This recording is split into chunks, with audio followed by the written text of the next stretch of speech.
Welcome back, everyone. It's so good to see you. Good to see you there, EmmyCat, Killick69, Christopher Janks, Max Devlin. Welcome in. Welcome, everybody. And thank you for the new follow as well. I appreciate it. I have anonymous follows on the channel, so feel free to lurk away or jump in the chat and say hello. Hi there, Bloody Cactus. It has been a while. I'm sorry to hear you're sick. Doing lots of coding, that's good. December 24 intro is looking good.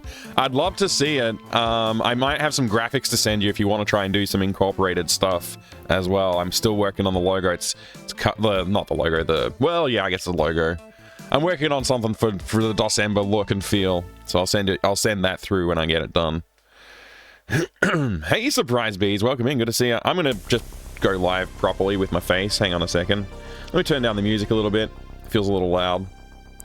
We like it. We like it pretty cool to drug the cat. We like it nice and quiet in the music department on these streams. Also, there's no fanfare. I just press this button and then this happens. Hi, everybody. It has been so long since I streamed on this channel. In fact, I don't know exactly how long it has been since my last stream, but it's been a long time. Like a real long time. I should introduce myself. Yeah, I'll do that. I'll introduce myself. Gee, I feel out of practice a little bit. Anyway, hi everybody. My name is Mike. Slurp. Hi everybody. My name is Mike. I like video games. I collect them and I make them. And today we're working on my latest game, which is currently titled Day of the Redacted. And I got a lot of writing to do for that game. I've got a lot of jokes to put in, got a lot of animations to make, and I still have to implement basically the entire game in engine. What my focus has been up until this point has mostly been around the design of the game and the art production. I still need to organize a musician for the game too. I felt like before I stopped streaming, how long ago was it? When was my last stream? Let me just go look at the Discord post for my last dev stream. I just want to see how long ago it was. Okay, last dev stream was the 5th of September. How many days is that? That's a lot of days. It's over a month anyway. It's over a month. Well over a month since I last streamed on this channel. Which means it's well over a month since I worked in earnest on the game. Which feels weird to have such a long break. I didn't intend for that to happen. Life happened. I'll go into full details on what happened shortly. But yeah. Torplin, good to see you. Master Gregor, g'day, good to see you there too. The last regular stream was like 2 weeks ago. The last gaming stream was yesterday. I did a stream yesterday. So basically, what happened this weekend was I went to PAX. I went to PAX. So last week, last Wednesday, I did a Packing for PAX stream. And PAX Penny Arcade Expo Australia. I packed a bunch of retro hardware and games and stuff like that. Took them all in on the Thursday, set up for the weekend, went through all the packs on the weekend. It's Friday through Sunday. Very exhausted by the end of Sunday. Finally got home. Had to go straight into day job on Monday morning. Completely exhausted. Fell asleep pretty much right after work on Monday. Tuesday, I was like finally feeling like myself again. But Tuesdays is family day. We have family movie and whatever. However, this week, it was family movie over at that happened after. So my middle child is starting high school next year. She's going to year 7. In Australia, we have primary and secondary school. So secondary school starts next year for her. So we went to a parent and student information night where she got to learn and understand what it's going to be like for next year and stuff like that. And there was a lot of presentations, and a lot of the staff were telling the students and the parents how things work and stuff like that. So that was a whole thing we had to do as well. And then we came back and did movie night. And so by the end of that, I was thinking I might jump on and do a dev stream after all that's done. But by the time that was all done, I was like, no, I'm too tired. I just basically stayed offline. And we just hung out with my wife and watched TV and then went to bed. Wednesday, still working on the day job stuff, and then family night at my dad's house. That's when we go visit my dad and have dinner over there. It was my niece's birthday, so I had to kind of commit to being there for that one. I couldn't skip it or something like that. So we went and did that, and then I got back home. I rode the motorbike so that I could get home a little early, ducked out a little early, and got home. Started the stream, did a stream last night. My plan was to talk about PAX for like an hour maybe, and then play some games. I ended up talking about PAX for like 3.5 hours. And then I played some Quake and continued talking about PAX. So PAX was a huge part of my month this year. It took up a lot more, like in terms of days on the calendar that PAX took up, it was huge. But that doesn't explain what happened prior. That doesn't explain the prior weeks of no dev streams. So we'll talk about that. Hey there, Integer, good to see you. Welcome in. I hope it's a productive dev session today too. McCall talked about Japan for like 7 hours yesterday. Man, I wish I could have gone to Japan with McCall. That would have been crazy. I don't know, maybe one year we should organize like a Japan trip for the retro Australian streamers or something like that. That'd be pretty wild. Anyway, so prior to that, September 5th, honestly I don't even remember what happened. I think I'll just be like, I'm gonna be really, really honest and blunt about everything that I felt and what happened, because it's reality, and I think it's important to reflect that in these kind of places, because a lot of people will get out there and say everything's great, I'm perfect, everything's perfect, my games are perfect, and you know, all that kind of stuff. And on the one hand, I think that is true for me. Like, I mean, you know, not the perfection, but I think things are great. I'm really proud of the stuff that I've done. I'm proud of what I'm doing and stuff like that. But I did hit a wall where I was just sort of like looking at what still needed to be done and looking at the schedule that we had set. If you remember the planning document, which we have over here, and I think this is the right one here. This is the right button, yeah. We have our planning document, and we had dates and stuff like that set. We being me. I set some goals, and I have not hit those goals at all. In fact, this game is supposed to be out already. And even with the revised plan, it's supposed to be out on the September the 7th. And so I think just looking at that date, and then looking at like, okay, my last stream was on the September the 5th. I mean, even by the end of this month, I'm supposed to have another mini adventure started, and even by the end of this month should be completed. That's according to the schedule that I set, and I already pushed these dates back. So it hit me kind of in an annoying way, where I'm like, I know if I wanted to hit those goals, I should still work hard now, and it doesn't matter if it's late. In my mind, I know that, but the reality was I was looking at it and going like, well, I'm not hitting it. So why, like, do I need to like reevaluate what I'm doing? You know what I mean? You can admit something in me, Kat. Absolutely. So yeah, what am I doing with my life? Not quite that bad, but I was looking at it going like, okay, I know I'm supposed to have this done like according to like my goals. It's okay not to meet your goals, and I know that. And like, if I was working professionally on this, if I was being professional, like it was my day job, I'd just be like, okay, we didn't hit that mark, but we're gonna do it anyway, and I would just push on, because that's what you got to do. But because I'm self-employed and working on this game solo, I don't have to report that to anyone except for you.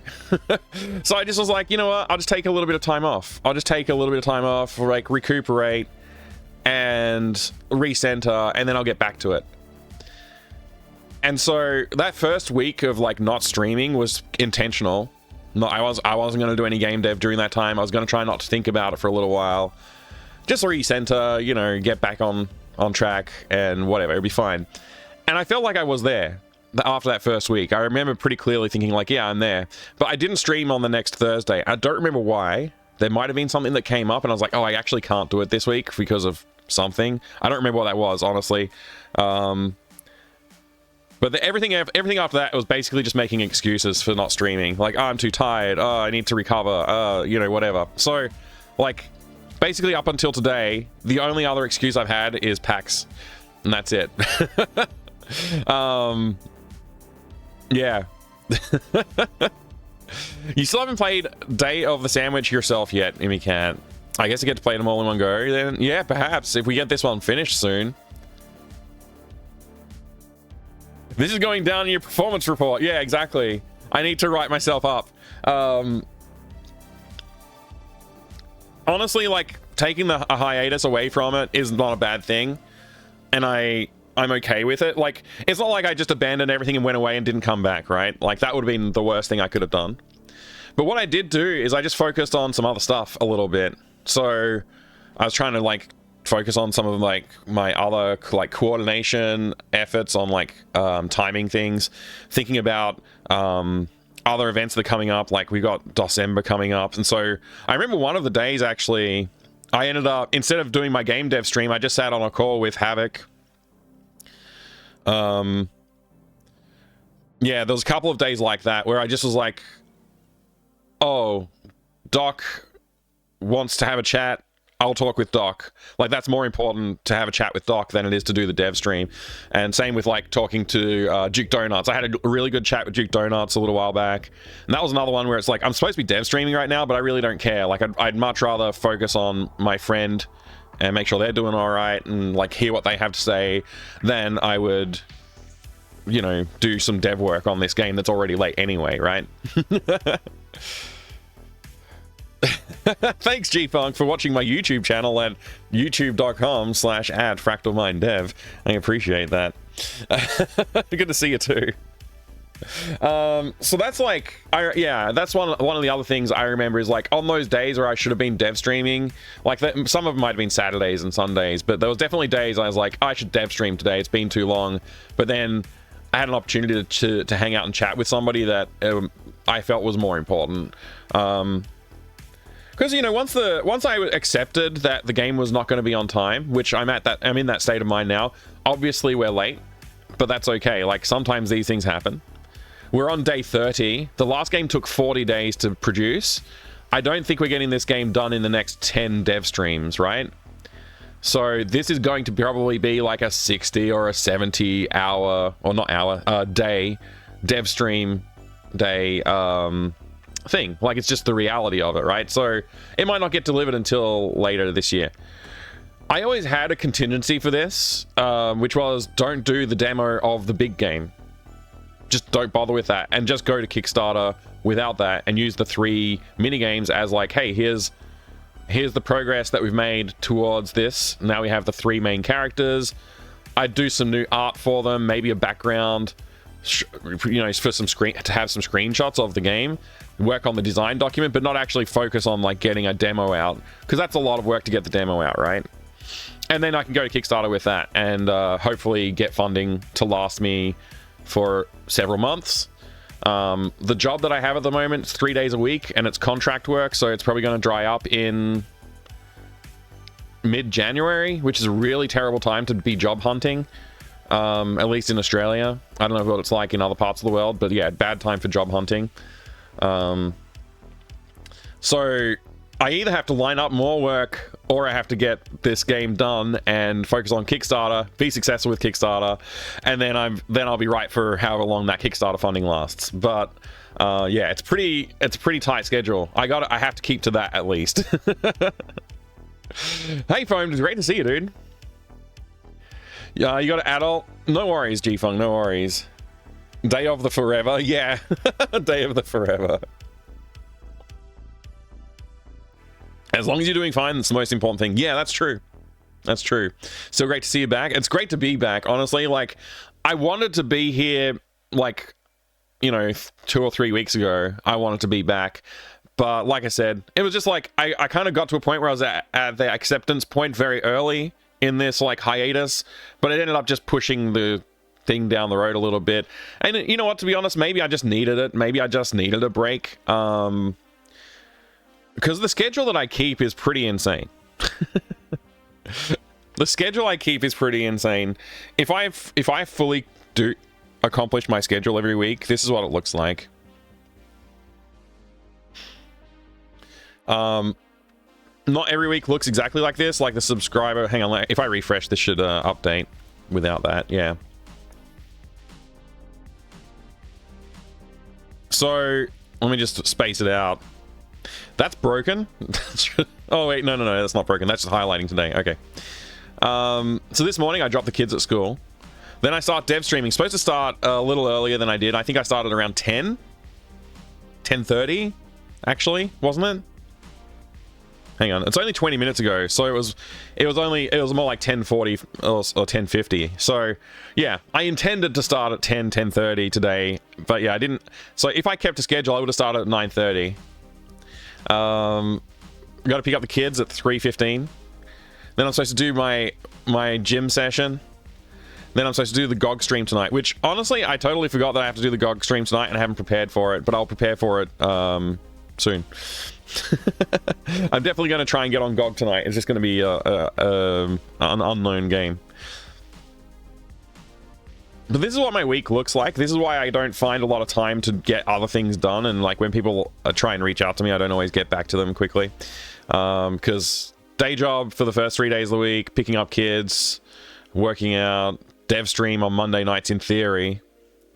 Family night, I always do that. Supposed to be doing my administrative tasks after family night's over. I didn't do that. I'll be honest, I didn't do that on Tuesday. Which that includes like invoices. I haven't sent invoices. I've got a sponsor on my other channel that I'm supposed to invoice every month. I haven't invoiced them for several months because I'm very bad at my job. At least that part of my job. Yeah, family dinner at my parents' house. This is an unrealistic goal of having it limited to 1 hour. It always goes until like 8 o'clock usually, if not later. So that's why I'm often late to start the retro gaming stream on Wednesday nights. Yeah, today is like, okay, this is the dedicated big chunk of time that I'm supposed to be like focused on getting the game done. This is my 1 day a week where I'm like supposed to fully focus on it. Yeah, we already kind of talked about that day. Friday morning supposed to start with dev stream as early as I can. Then I stop that, do some admin tasks, hit a workout, and then I'm supposed to jump on and do gaming stream. This is pretty tight. Like you can see the schedule, it's pretty much stacked up against each other. So it's like not super realistic that I'll hit all of those. But yeah, supposedly I'm supposed to start those Friday gaming sessions at 2 and go until like midnight. I've done that a few times. So I haven't done it as much as I should. Just fire up Larry, you'll be fine. Right. Oh wait, I missed something. We all got to adult so much recently. Yeah, there's been a lot of adulting happening as well. True. Don't overwork yourself. Yeah, that's the important thing. Which, like, realistically, I'm not hitting this schedule, but this is the plan. And this has been the plan that's in my head for months. Like, this is the plan in my head that I've had for months. So, like, every day that I don't hit my goals, like what I'm supposed to be doing that day, it's a little bit soul crushing, right? It's too tight of a schedule. It's too packed. You'll notice that there's not like a day off here. There's no days off. I'm literally awake at 6 a.m. to get ready to start my day job. And then I'm going to bed like late at night, you know, midnight, those kind of hours. There's not much time off. Yeah, these are the gaps between pick up kids and doing other stuff. That's actually where I'm supposed to be spending time with the kids, helping them with homework, that kind of stuff as well.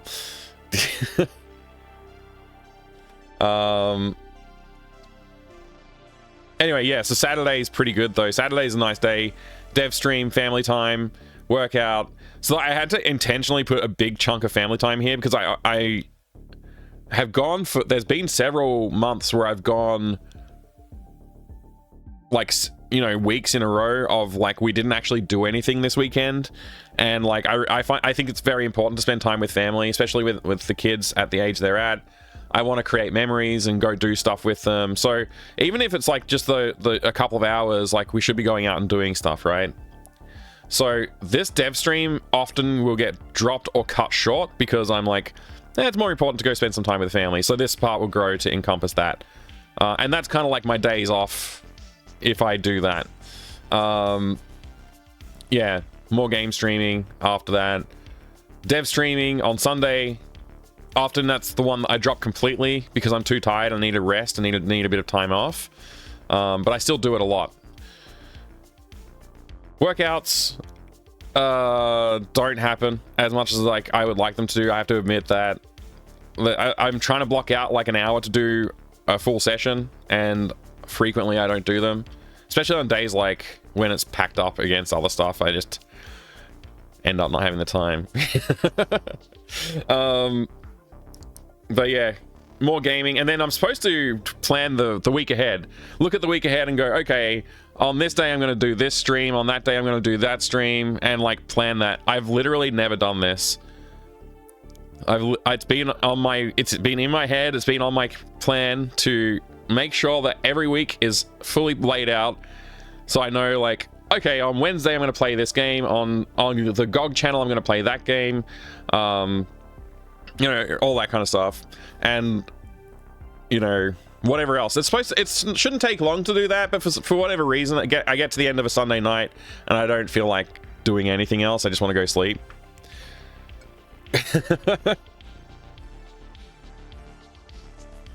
Wish I had a family, but I imagine it would be quite difficult to get things done if I did. Yeah, I mean, like, I feel like I'm pretty productive. I don't know if that's at the cost of spending time with my family. Sometimes I think it might be.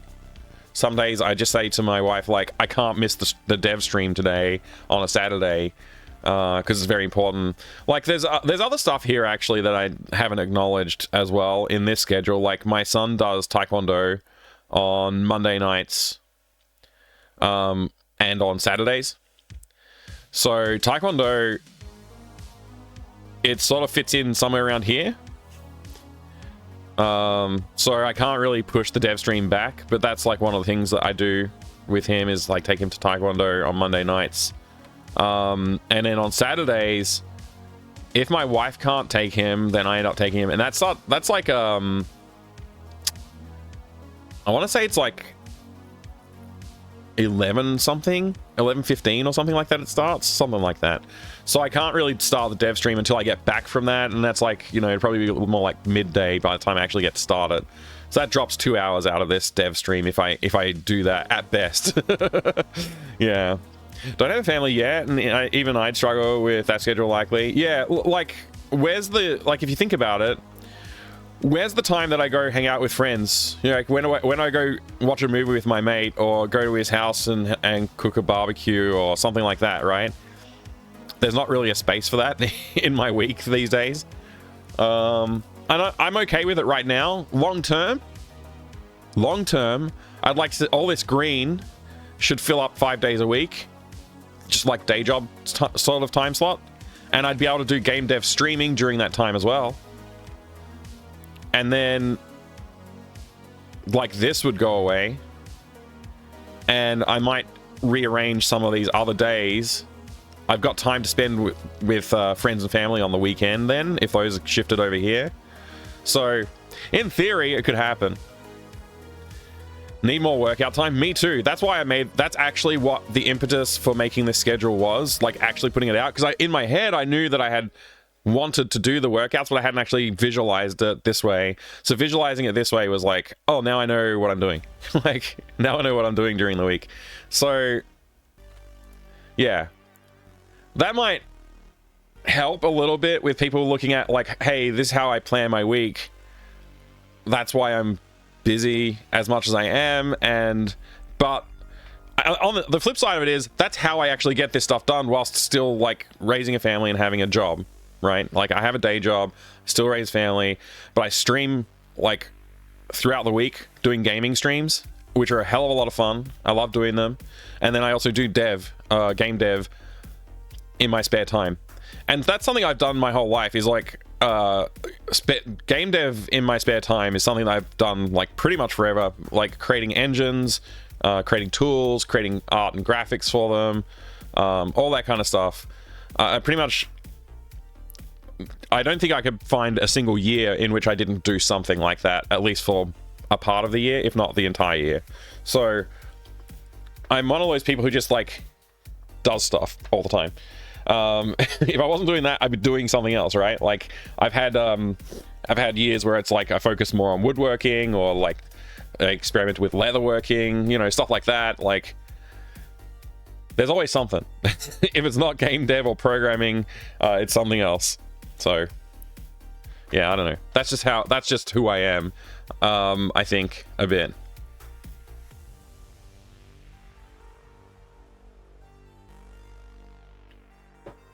A lot harder for you to do nearly as much with Twitch that like you used to do, DC. That's not necessarily a bad thing. Yeah.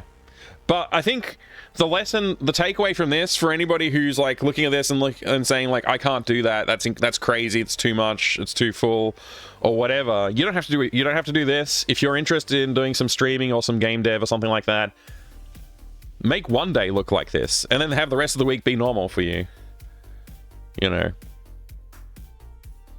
Just want to be a Twitchiverse kid. Yeah. Can't even do half as much. Yeah, like seriously though. Delete all of these game devs except for one. Delete all of these retro gaming streams except for one. There's definitely parts of the schedule that you can take out, right? Like the meme of like the no sleep meme. I forget what it's called.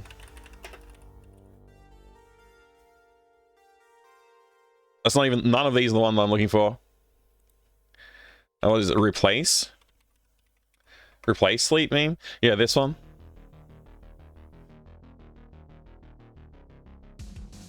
Oh gosh.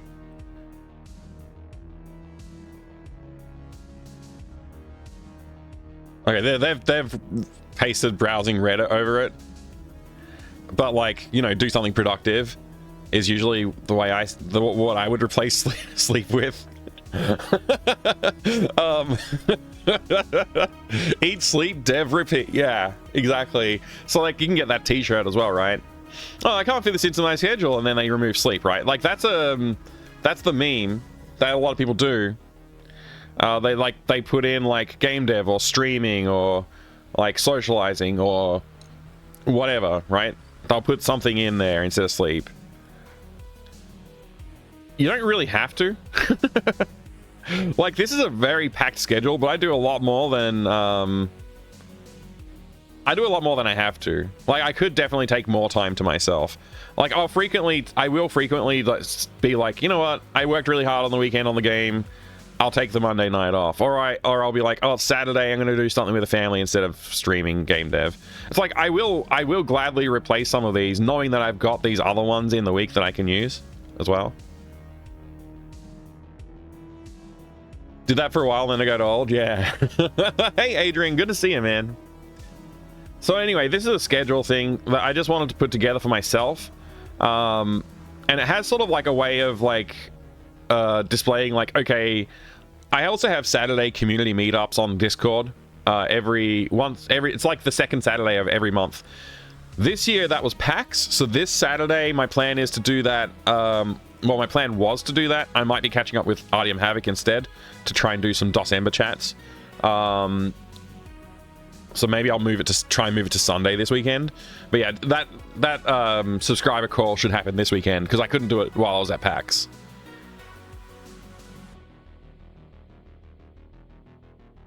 You gonna have a sleep? No worries, Immy Cat.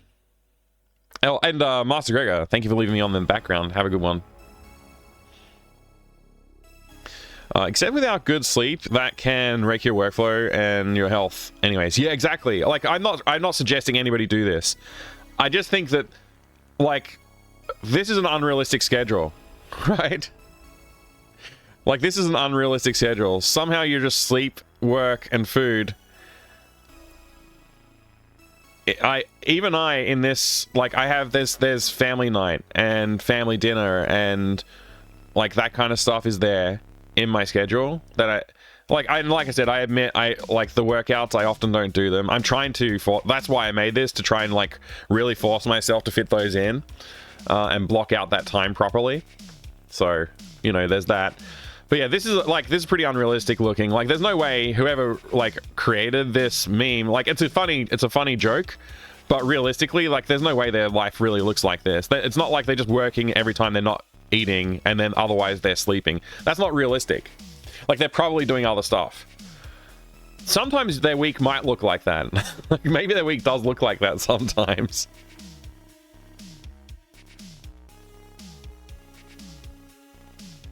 1000 like a billion% agreed. I learned no matter what I'm getting my 8ish, no matter what I'm getting my 8ish hours of sleep nowadays. Yeah, I miss out on a lot of fun streams because of dumb time zones, but I'd rather stay healthy and keep on twitching into the future. Yeah, indeed. Yeah, not getting enough sleep is really unhealthy. It's yeah, and like it destroys other parts of your schedule too. So it is important to sleep.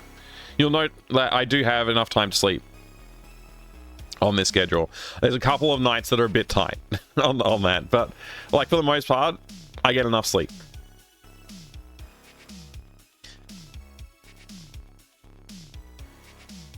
Anyway, that's I just wanted to share that because that's something else that has been on my mind that has changed. Well, it's not really changed. I just sort of wrote it down. But that's what my days look like. So now you know, like, and I think a lot of people out there know, like, oh, Mike's like always doing the retro streaming and the dev streaming. So when does he do other stuff? Well, now you know. Now you know. Is that a website for a specific software? It's something I just made. I'm happy to share it if you want it. I basically hate using Google Calendar. I hate using calendar tools in general. I find them annoying because they don't, like, I'm not trying to plan like anniversaries. I'm just trying to plan my week. It's a week planner, right? That's what I want. And I bought a bunch of books.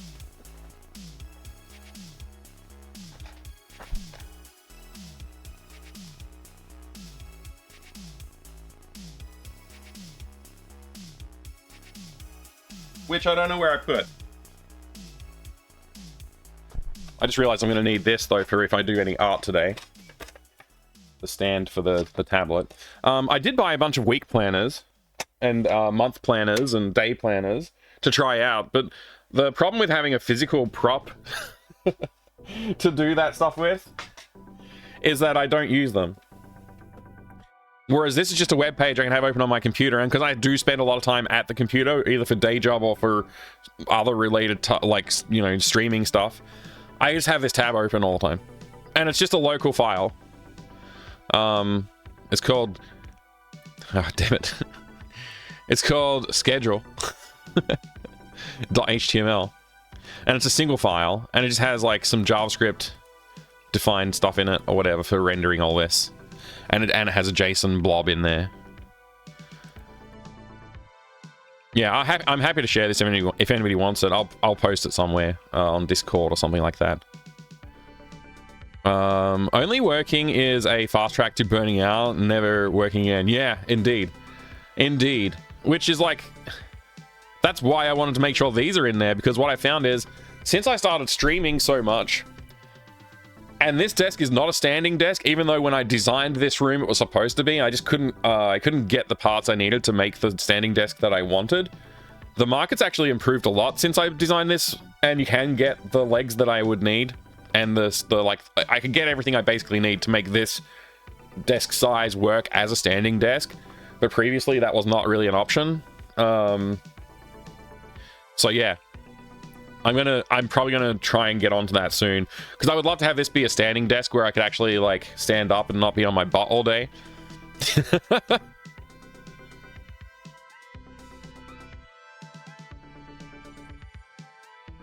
Tried to design work in my lunch hour. Wait, tried to do design work in my lunch hour, and it's hard to change gears and get productive, so I gave up trying to do lunch hour stuff. Yeah, lunch hour stuff is meant for your lunch and to take a break. I still work in my lunch hour regularly, but yeah, I try and make myself take a little bit of break and leave this room as well. If I'm working from home, I'll try and get up and go out of the room to do something for lunch. Speaking of lunch, it's coming up for me here. It's about lunch hour, but I'm not hungry, so I'm probably not going to take. I'm not going to do that today. Also, I feel like I only just started the stream like half an hour ago, so I probably shouldn't run off and get lunch right away. Need to get better at keeping a schedule. It makes life so much more manageable. It does, yeah.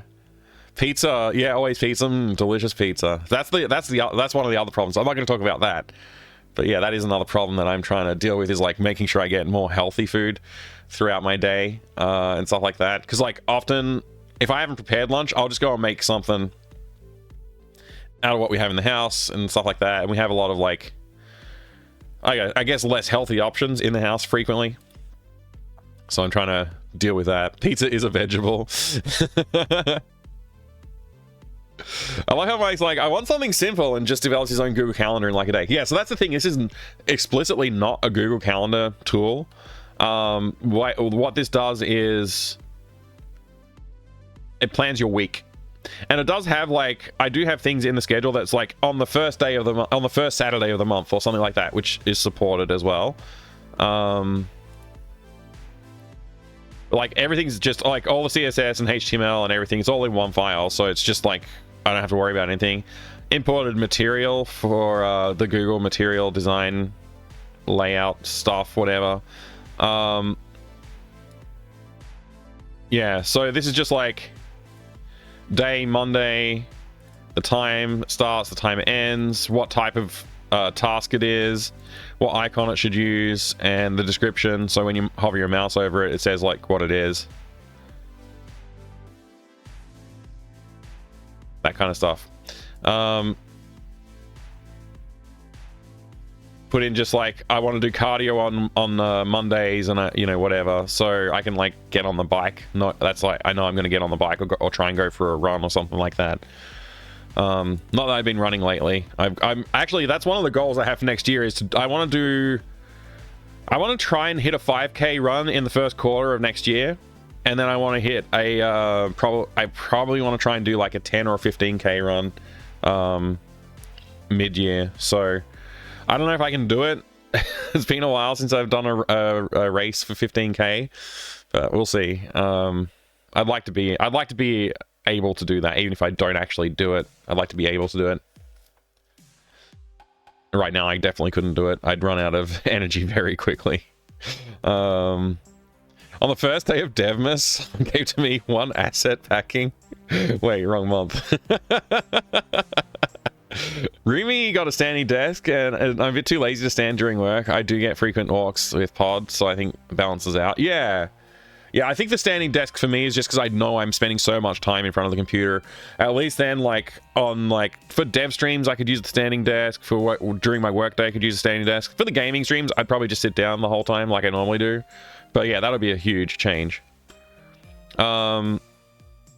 But yeah, you can see, like, the schedule sort of, like, it's just laid out like this. But, like, I think if we go to Saturday... let's see...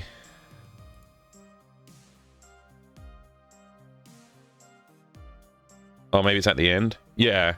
Here's an example of a recurring event. So I said like second Saturday of the month, 9 until 11, I do my monthly subscriber call on Discord.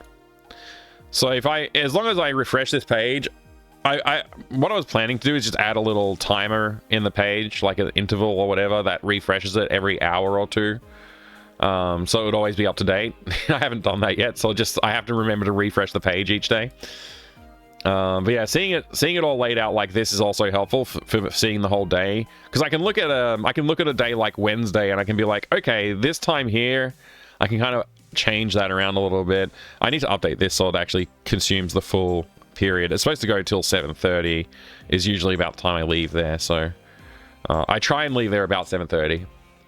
which coincidentally is about the same time I'm supposed to start this, and there's travel time in between and setting up the stream, so I'm always late. I don't know what to do about that. Anyway, that's enough schedule. Why are we still talking about this?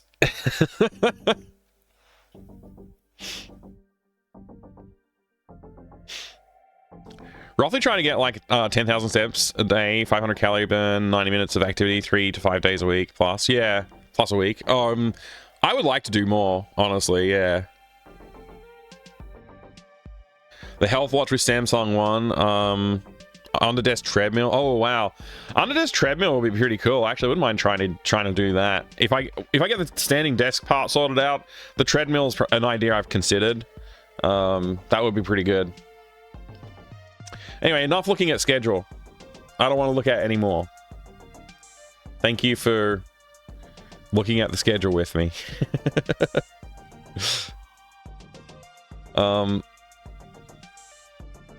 So yeah, I think that's the bulk of what I wanted to say in the start of the stream today. Is like, yes, I've been away for a while. The excuse is like, hey, I needed some time. Basically, and I'm ready to get on with it. So we should do that.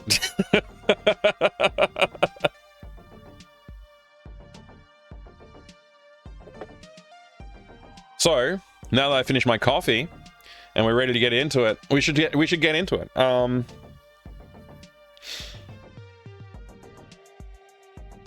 Let's take a look at what the schedule says. Not the schedule, sorry. Let's take a look at what we said we would try and do next. I'm just scrolling back up through here just to see where we got to. Like, what are we looking at? Like, what is the goal? So day 29 happened, and I didn't check a single box on day 29? Or was the last stream day 28, and I've just accidentally made it day 30? Let me go back and check.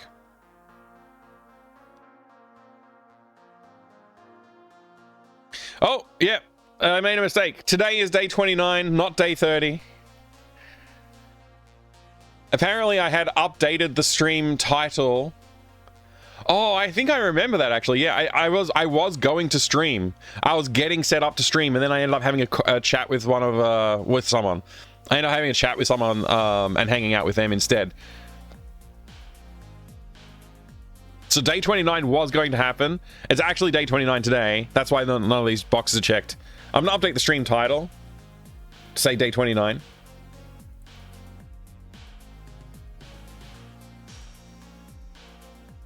Now, last game was 40 days till completion.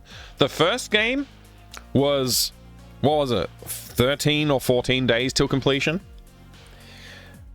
So the inflation, if we think about it, 40 days over the what was it, 13 or 14 days? Let's say it's 14.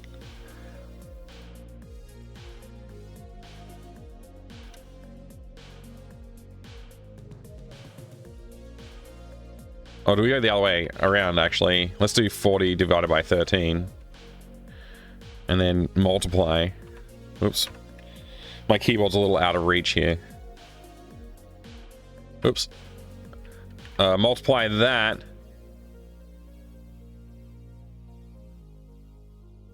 by 40. So this game, if the projection works, is supposed to take 123 days.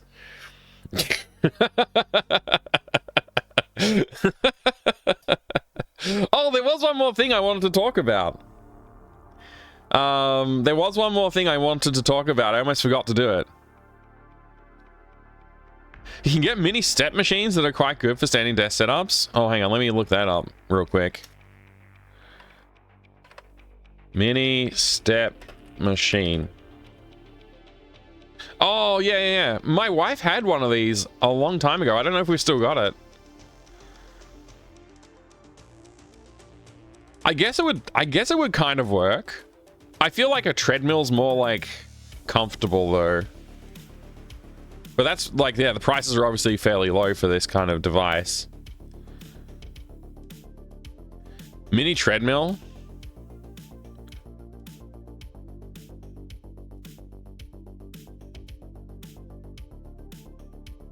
Okay, those prices are a bit more, but like, I think that's kind of a manageable price. What if my stride is too big though? I don't know. Whatever. The first step I need is the desk, standing desk legs. I need to get a set of legs that are capable of lifting all of the weight on my desk, which includes like synthesizers and PC and monitors and everything else, plus the desktop itself. The desktop I was originally going to make was I was going to do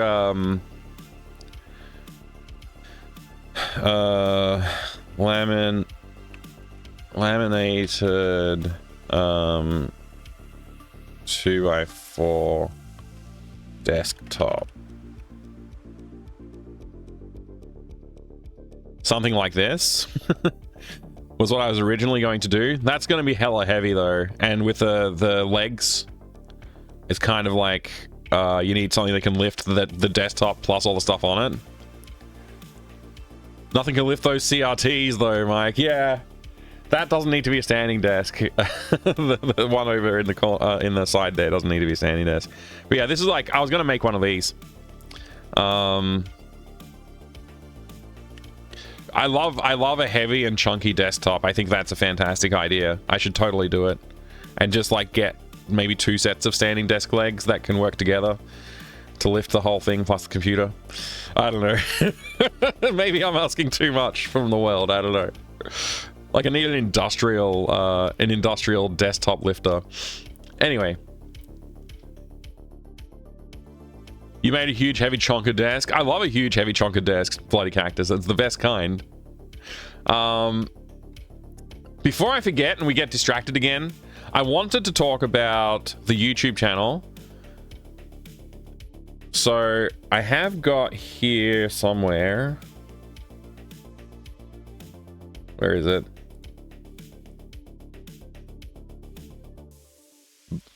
Some stats to share with you.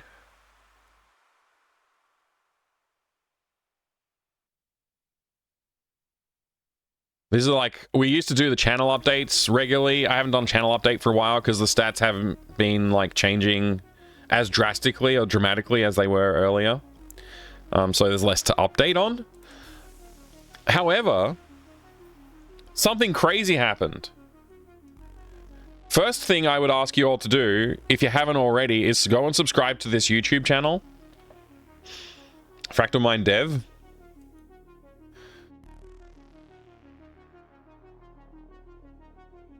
Go subscribe to that YouTube channel. Because it has currently got 46 subscribers, which is not 1,000. But the view count has gone wild.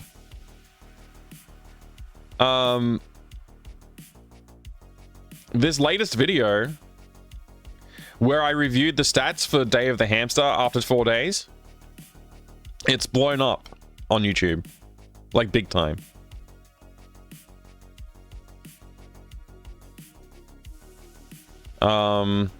At least big time for me. Like 4,500 views is insane. It's 4,500 more than usual because my typical is 10 to 40.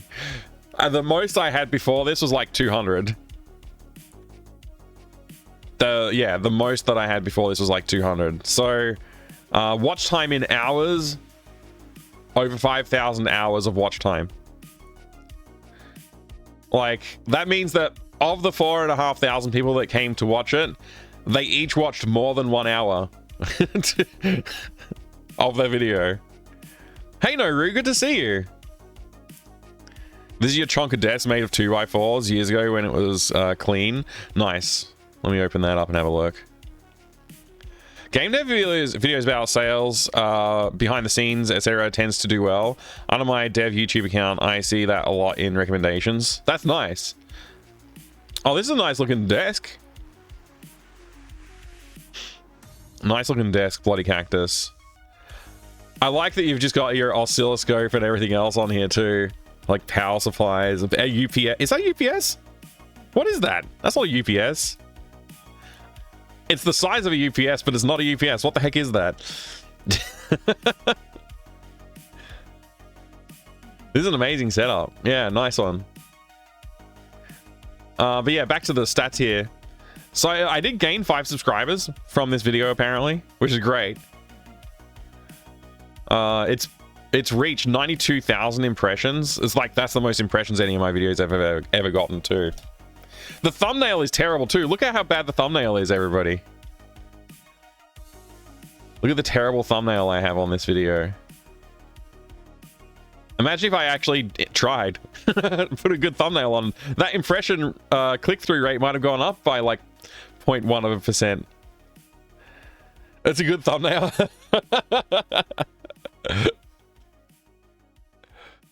It's a backplane system? Oh, okay. Yeah, so whipping your hand out at the viewer. Yeah, that's right. Just got my hand up. I don't even know. There's some gesture I'm making there. I don't know what it is. Anyway, I don't know what else to dig into on this, but I just wanted to share that, like, the success, because it's nice to have a success, especially, like, this got posted on the, I think it was the 11th, which is, like, I was at PAX. Yeah, October 11th was when this got posted. That's PAX for me. I was, like, fully in PAX mode, Penny Arcade Expo. So I didn't really catch on that this was going well until later. And then I was suddenly like, wait a second, one of my videos is popping off. Like, I saw it go over 100, and then I saw it go over 200. I was like, wow, that's pretty cool. And I think I saw it get to 300 views. Let's go over to views again. So I saw it getting to this point, and I was like, oh my gosh, that's the best video I've ever posted. And I was so happy with it, but you can see how many days. I think it was probably like around, I saw it going over, like, I must have seen it around here somewhere. So I saw it like the day I went live, I checked it, I was like, oh, it's done pretty well. And then I saw it later on during the weekend. I checked it. It must have been like Saturday or Sunday I checked it, and it was like 300. I was like, that's the best I've ever had on my channel. That's amazing. And I was so happy with it.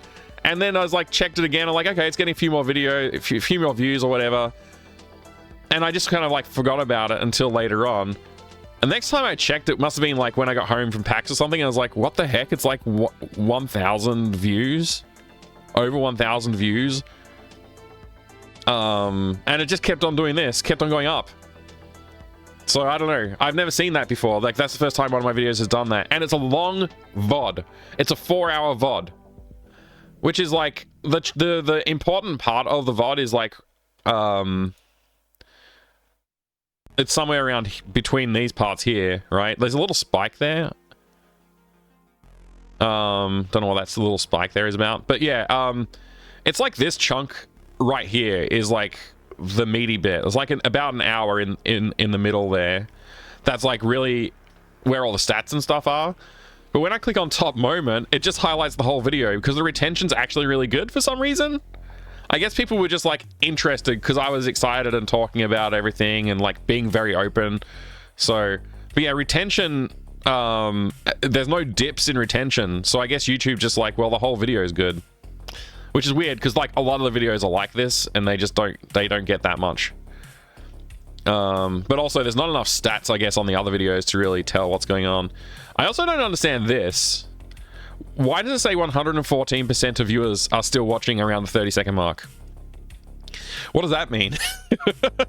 Does that mean people are like going back 30 seconds and watching it again? I don't know. That one's a little confusing to me. But yeah, this is the best my videos I've ever done. So what that means for me in terms of earning on YouTube is nothing. These stats will update, and usually they say it can take like a week or so before anything updates, so these numbers will increase.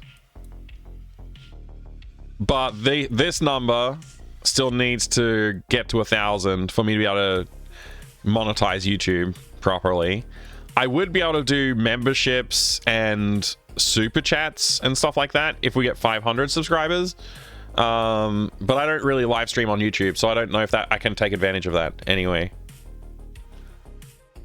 What you need to do is make a weekly video about a game that doesn't exist, but you talk about how the sales went and do a post-mortem over 3 to 4 hours.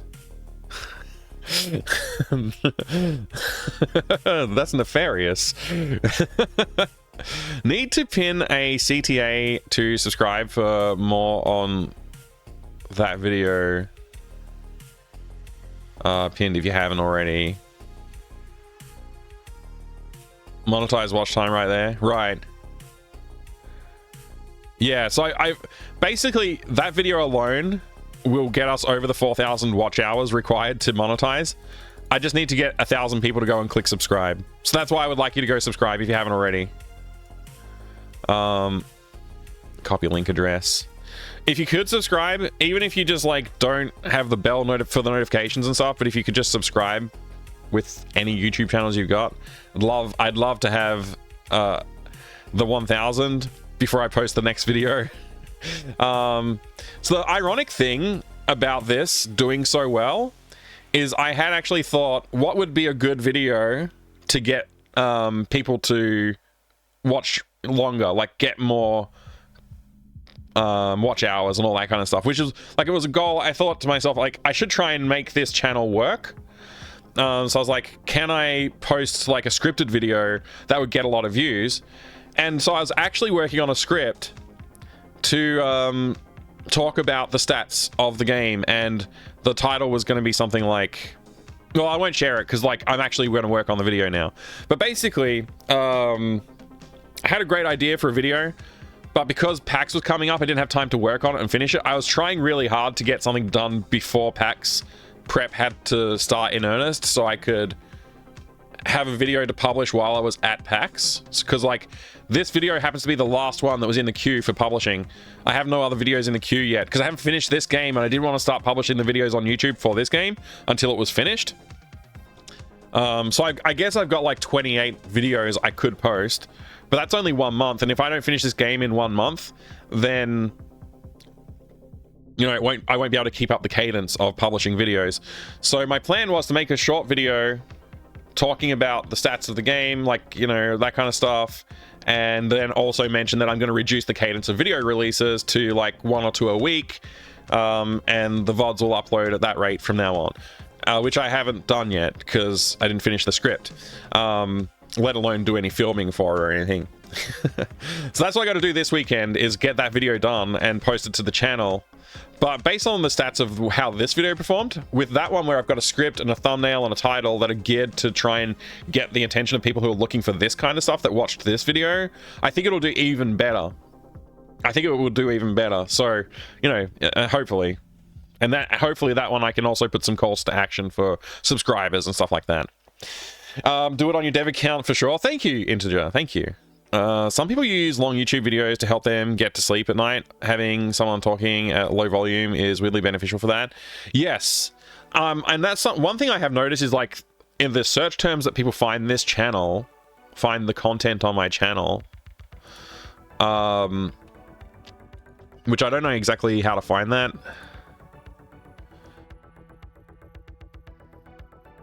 Study with me stream, daily coding practice, game developer, coding, channel coding theorem. I don't know what that is. These are like what people are looking for though. These ones here, and I've seen if I click show all, like this is the kind of thing that people are looking for.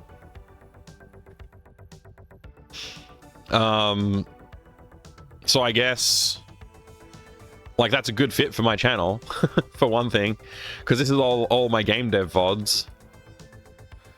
You can see all my game dev VODs, and they're like sorted by views. Yeah, like the next highest one view count is 150. I actually thought it was 200 was the next highest view count.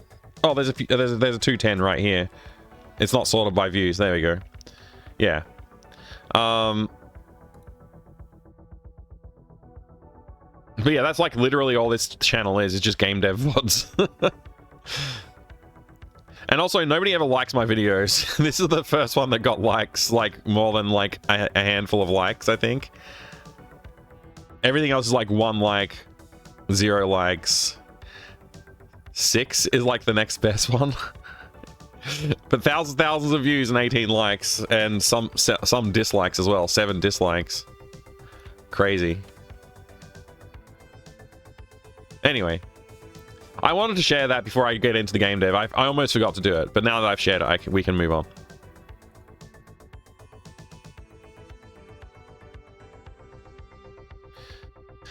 All right, main character animation, grab animation with T-Rex grabber, interaction effect layer for tie together flag, sheet, hammering. Oh wait, we did do the interaction effect, but we didn't do the layers for like tying together, hammering and stuff. Okay, climb animation, maybe a pull down curtain, maybe a pull down flag. I think we're going to skip those.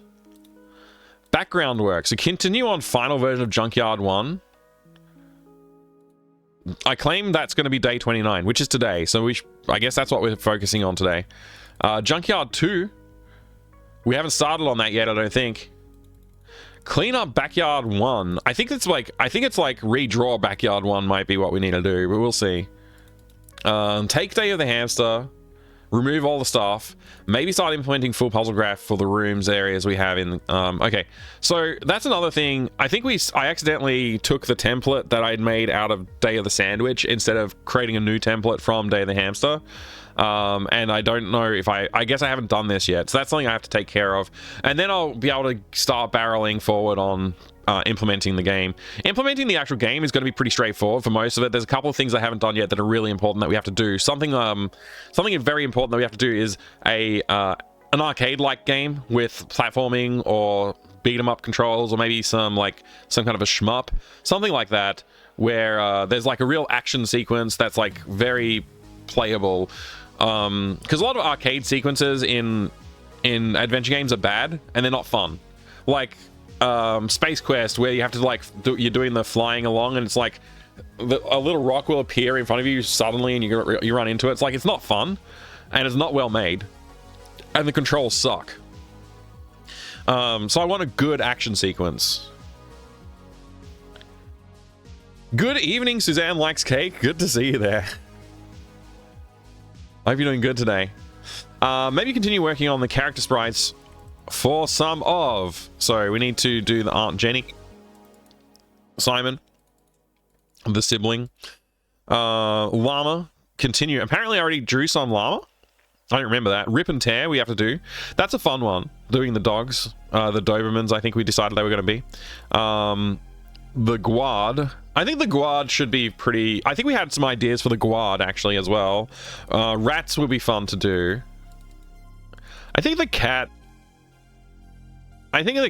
We could just lift the sprite that I did for Day of the Sandwich and base everything off of that cat. Have it be the same cat kind of thing. I'd redraw. I drew that entirely in MS Paint, animated it, everything, that cat, if you remember. All right, let's get into it then. I think we're doing an art stream today. It's not so much a dev stream today. I definitely want to focus on what I said I want to focus on, which is getting Junkyard 1 done. It says it's the final version of Junkyard 1. So I think the big thing that I need to take care of there was the ground didn't look very good. And so what I had done is just brought in like one of the grounds from Full Throttle as like a bit of inspiration to see how that would look, and I think it looked pretty cool. So maybe we could try that. Thank you for the welcome back as well, Suzanne Likes Cake. It's good to see you. Welcome back to you too. Let's go ahead and flick over to, I guess it's this button? Yeah, it's that button. Cool. The tablet, I have a confession to make. I had a cup of coffee on my desk during work a couple of weeks ago. Actually, maybe it was more like mid-September, so it's like a while ago. I had a coffee cup sitting right here on my desk, and I had a laptop with its keyboard, like it was sort of like the laptop was resting up against the bench, so it was like on an angle. And the laptop slid down and hit the coffee cup. The coffee cup fell off the table onto my lap, spilled coffee all over me, but also this tablet happened to be sitting right next to me, and it got coffee on it. But it seems fine, so yeah, but I had to confess that, because, Yeah, well, I was actually worried it wasn't going to work. But it seems to be working, so... We'll see how it goes when I actually start trying to use the pen. Speaking of coffee, I might actually go grab another fresh coffee because I've drunk that one and I kind of want another one. Did similar with water on your Elgato pedal, but it's also fine. Thankfully, that's lucky. That's lucky. All right, it has opened up. It's opened up on another screen. Annoyingly, here it is. I almost just want to do a little bit of review on all of the backgrounds and like critique and complain a little bit, but maybe we don't do that right away. Let's just jump right into this one. We don't need to critique and complain today. We can just have some fun. Oh, it actually looks like I already did do a little bit of work on the ground, because that is not the full throttle ground. Definitely not. It doesn't look anywhere near as good, for one thing.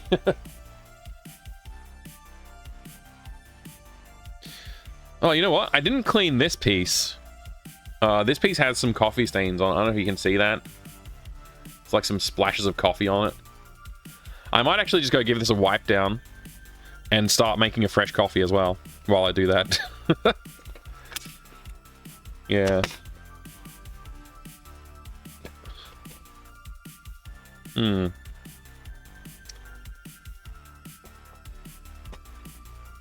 mean, it all still looks like it will work, but...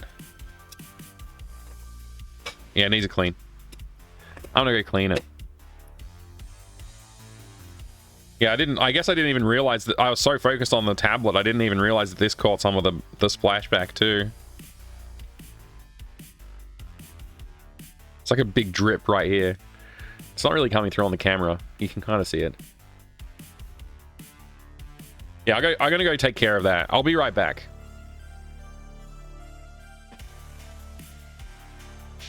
Oh, I also think I did do... I may have done a pixel art-ish version of this background at some point. I think I vaguely remember doing something with it. I actually think I'm going to leave some of the elements in this screen, like, underdeveloped, under-illustrated, and do a little bit of work in pixel art on them to, like, bring them forward.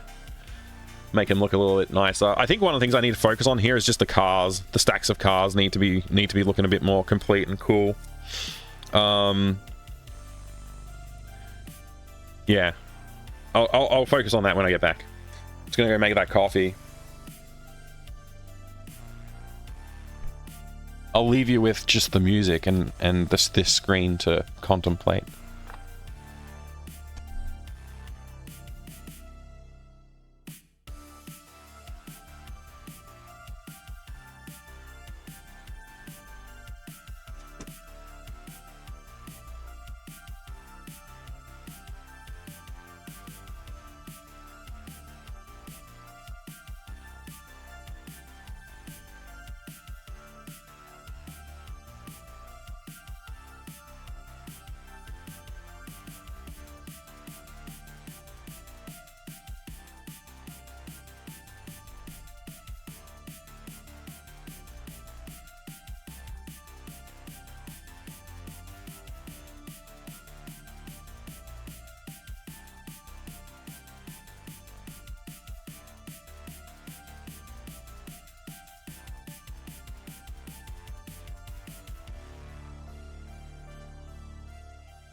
Hello, I'm back.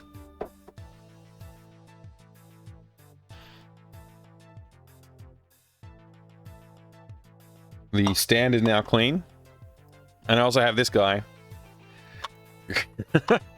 Which you may remember. The game has need of this. So we can now use this as reference, visual reference for the grabber in the game.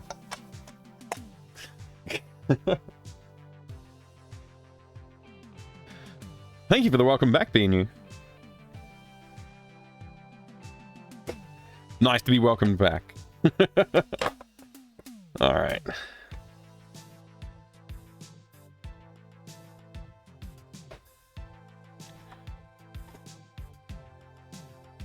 It's also nice to have a nice clean surface to put this on.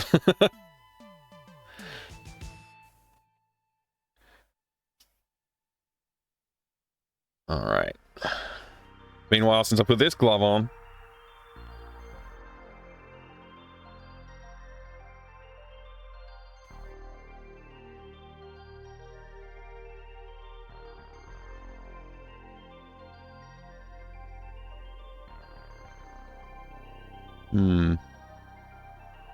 The room light is what's reflecting on the screen there. It's just the perfect spot and angle for that. Oh.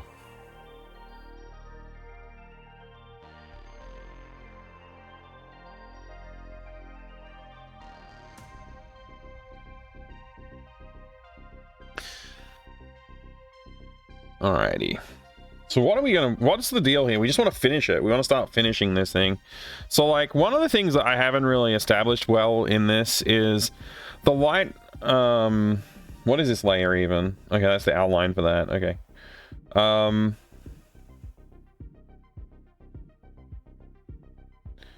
What's this layer doing?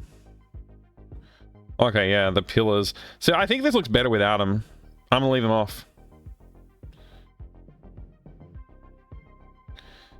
Let's see, let's chuck a new layer in. Let's get a nice like red color here. I just want to think about this a little bit. So in terms of like lighting, it's very clear that there's a shadow like projected here. Like that's the shadow volume is like this area, right? Of this vehicle somehow. So in terms of like lighting and making the ground look a little bit cooler, I think having maybe some highlights on the edges here and then some low lights on, like, you know, you want shadow on this side of that highlight kind of thing. Like maybe just bring in a little bit more detail into the ground. I don't want to go too hard on the detail because I don't think that really makes a lot of sense for this cartoony style. But maybe just a couple of highlights in that area just to help with that effect would be interesting. I think otherwise, like, the lighting's not too terrible. We obviously have to do something about all these pallets. I don't think the pallets look quite right. And all of the bags of dog food, the dog treats, need to be dealt with too. Think there's something missing here. We probably want like a water bowl or something. A water bowl might be a good idea. I want to be careful about the stuff that I add to the scene because I don't want the player to think like, oh, that's something I might need to interact with. That's another thing like we have to be careful of with these adventure games is like, you can't just start putting stuff in because it should be there. You have to put stuff in there in a careful way because you don't want to add too much confusion for the player. Like, I should be able to use the water bowl to solve this puzzle. Why can't I do that? So I have to think about that in terms of like with a puzzle, make sure that I'm not putting something in place that shouldn't be there for that purpose, you know, just to prevent confusion. Looking at the shadow of this car here, like there's a whole gap there that's not shadowed, so I might want to clean that up a little bit.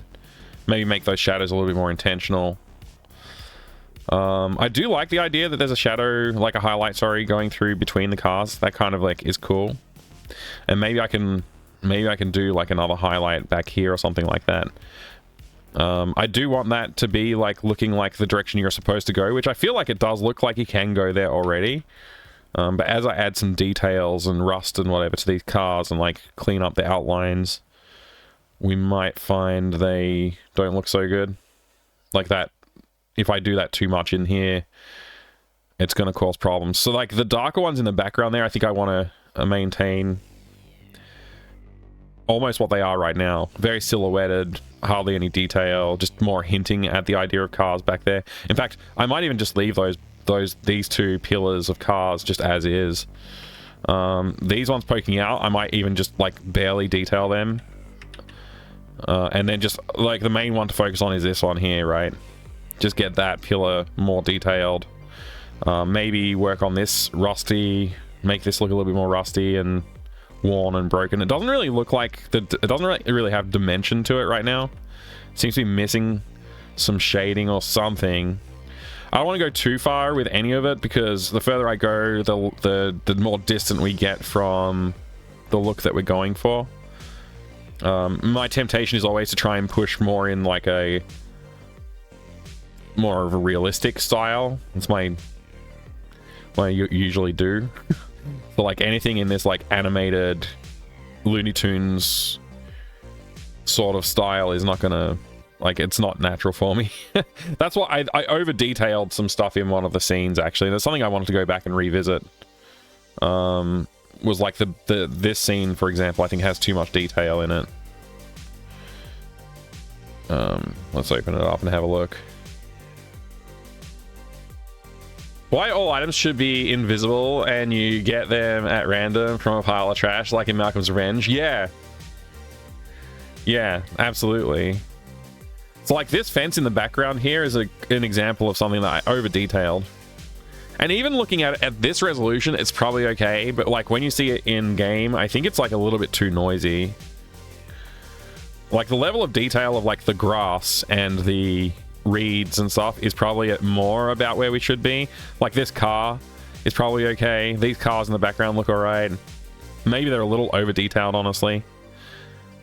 I actually really like this scene though. One thing I wanted to think about is highlights with the idea that the sun is setting, because I kind of want this to be leading to dusk. And so I want some like, I want to maybe go through and hit some highlights with like a golden color, like a nice golden sunset color. Change the background here so it's like it's a little darker. Pull that color in the background there down a lot. Maybe have a gradient. Maybe even have a few stars on the horizon, because I want this to feel a little bit later in the day. One thing that I intended to do and never did was add some foliage to this tree. And one other thing is like I wanted to, like, this grass here is very, let's call it radioactive looking. And so I wanted to like knock that into a little bit more of a less harsh green tone. Likewise with even the grass along the fence line there. Anyway, we're not editing this picture, but that's something else I want to keep in mind to give a consistent look for the outside, is like the look here, especially looking back into that pile of cars, which represents this pile of cars. I want them to feel like we're in the same world, you know. You love the radioactive grass, being you. Yeah, Malcolm's Revenge can just die in a fire. That is such terrible game design all throughout that game. It's the worst game.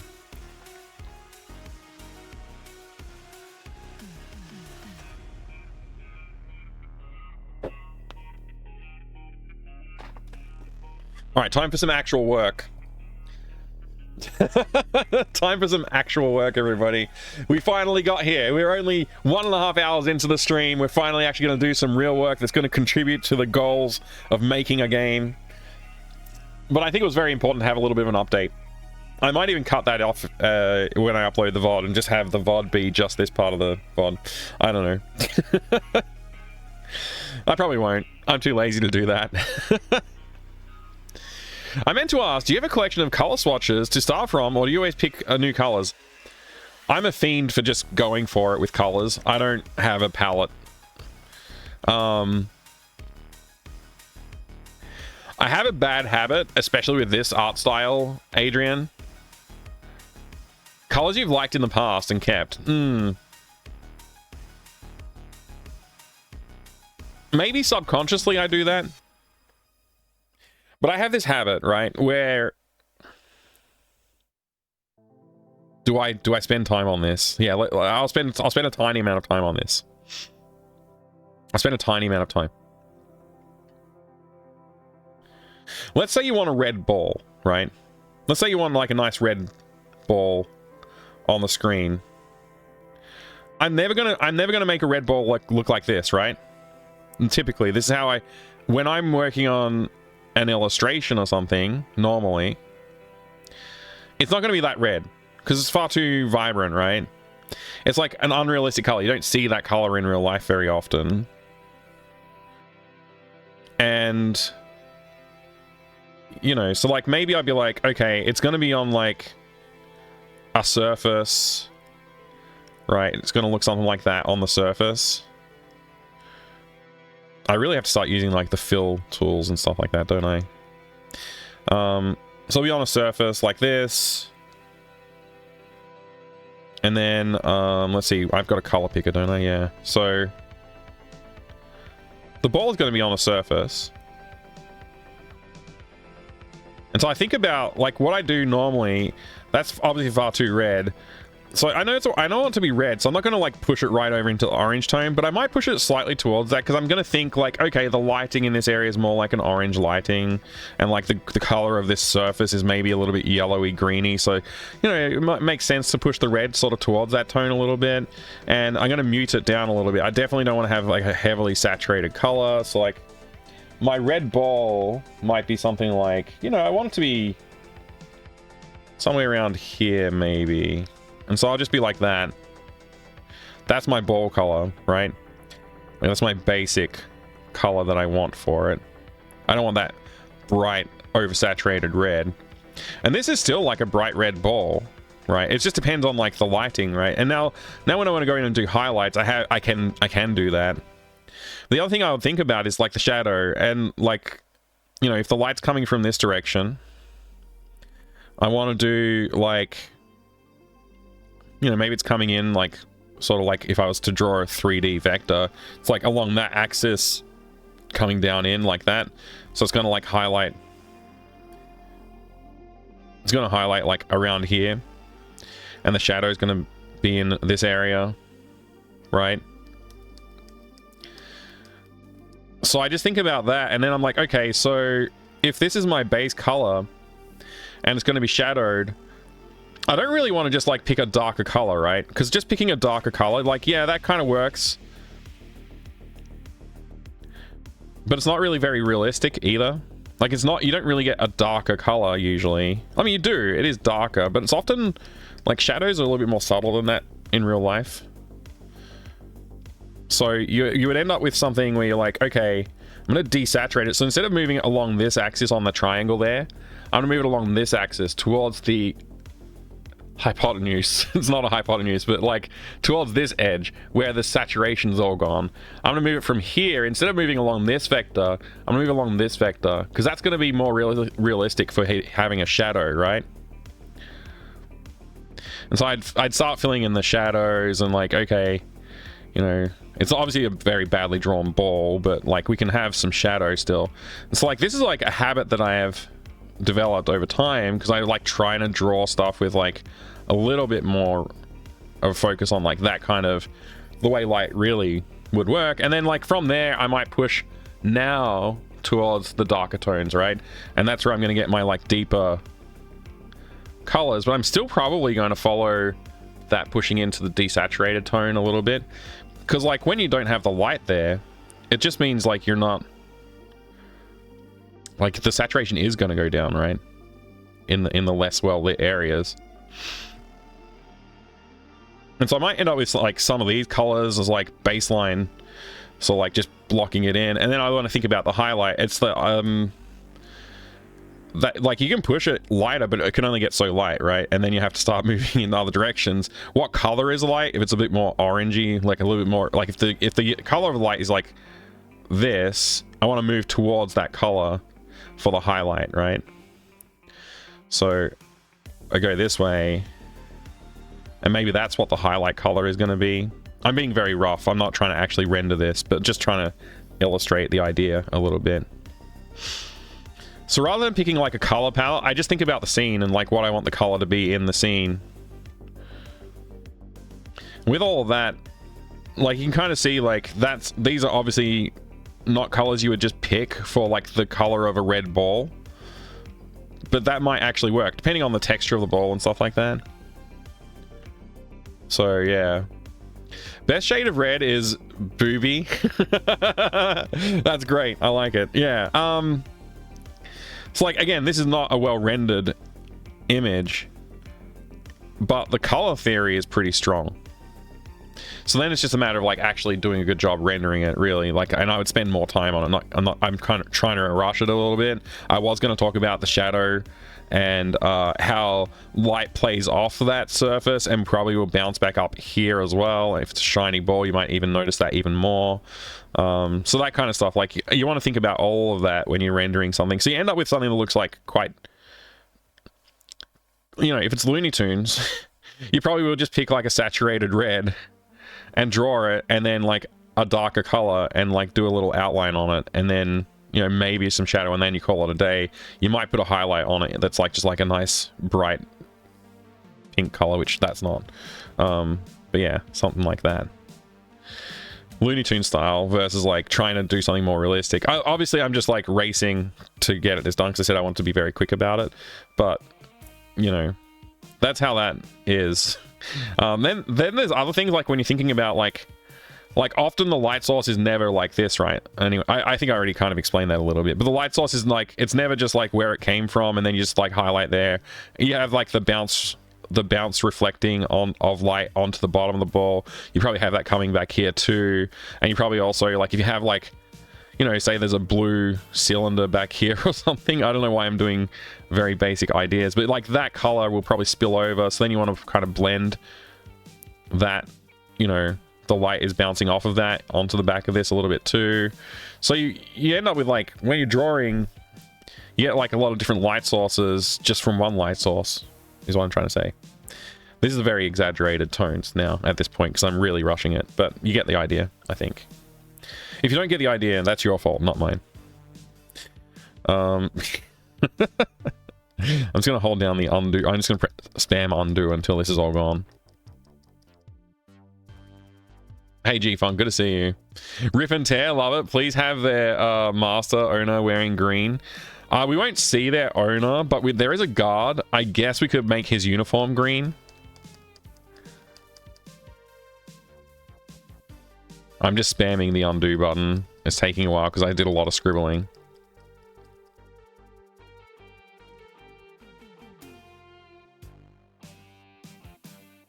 Man, I talk too much, obviously. Alright, it's all gone. We're back. I'm going to start with the cars, because that's where I feel like we need to start. I also have to bear in mind that this is going to be pixelated.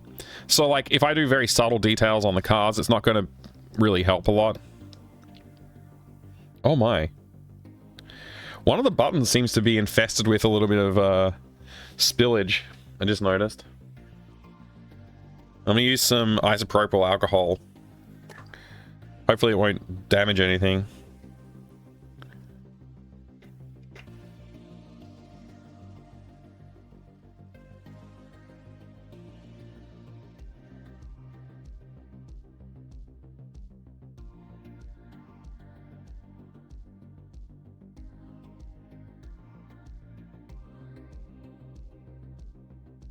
All right. That's probably fine.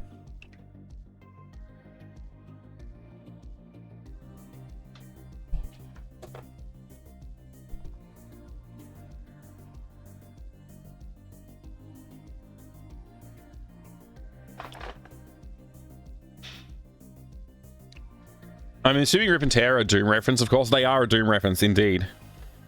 Indeed, they are. I like making references in these mini adventures. It's fun. Rip and Tear was a great idea. I'm glad I did it. Let's see now. We want to pick this layer. And we want to just throw in something like maybe that color right here for these lights. Do that for these lights as well. gonna try and like bring in some of the detail that should be there without really thinking too hard, you know. I'm gonna use this red for the tail lights. Might even saturate it a little bit more, since they do appear in shadow anyway. Probably fine. There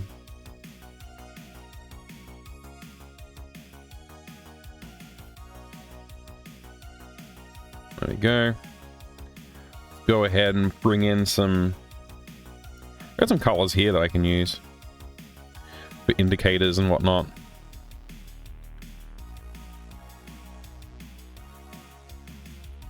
Maybe do that there. Don't really have indicators drawn on this one, so I just won't... We'll just ignore the fact that indicators should be there. It's a good idea, right? I think we need some metal colors, so we'll just go ahead and pick this single gray color for now. Can't really tell what kind of material this should be. Let's just throw in metal. Just throw it in. Something like that. Do likewise for this. We'll just make up the idea that there's supposed to be a bumper bar on this car. Chrome.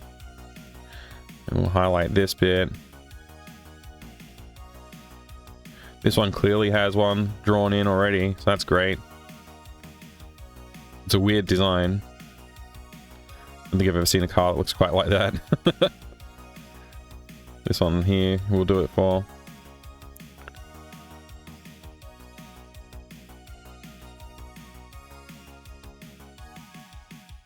This grill on the front of this car probably should be entirely.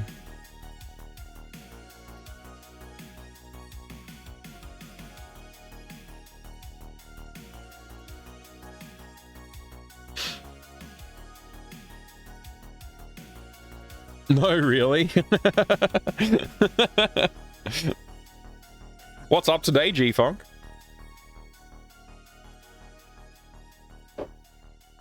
I want to do more dev streams this week somehow. I want to see if I can fit in more, but we'll see.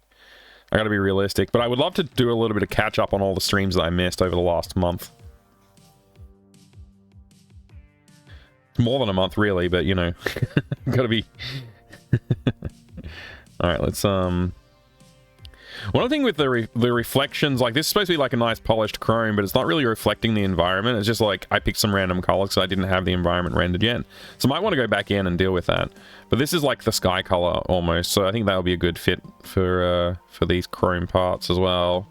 And besides, they're so muted, like in these shadow areas, it's not gonna make a big deal.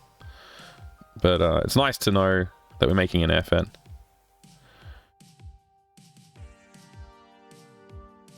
Something like that. That'll do. Don't need to go very hard. Like I said again, this is all going to be pixelated. And we're going to lose a lot of details. So we probably don't need to put in too much effort into the way we render these. In fact, I'm going to pick this color here and put these reverse lights on too. There we go. Gotta level up T-Rex Grabber in the fishing minigame. Ooh, I love the idea of a fishing minigame. Maybe we could fit that in. Like, you know, we're already over schedule anyway, so like, why not add more features? Right?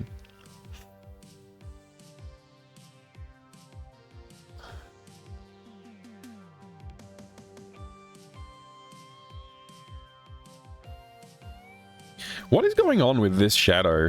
I don't understand it. Hmm.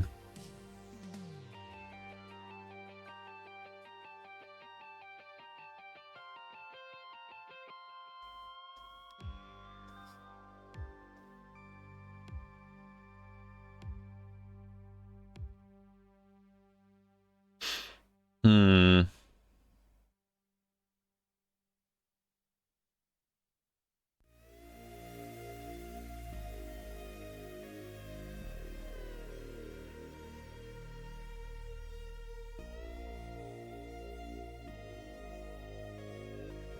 Undo. There we go.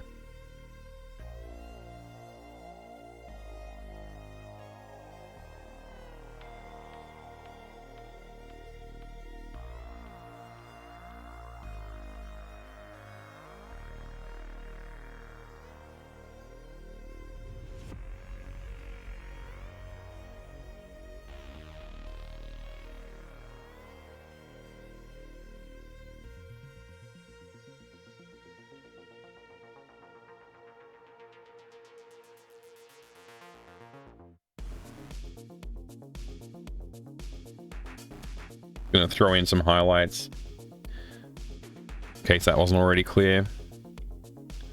They don't need to be good. I think just having like the car look a little shiny is probably like a good thing.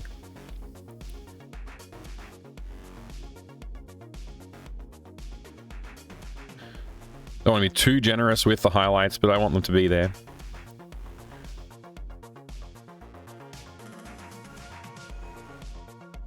And again, I'm going for like trying to maintain a little bit of that saturation that I was talking about before, where I'm not normally trying to do that. And again, this is like very rough, but I think it's okay. Like, once again, we're dealing with what's eventually going to be pixelated pixel art. So if I make some like really bad brush strokes here, they're going to collapse down into like 1 pixel anyway. So it doesn't really make a mega difference.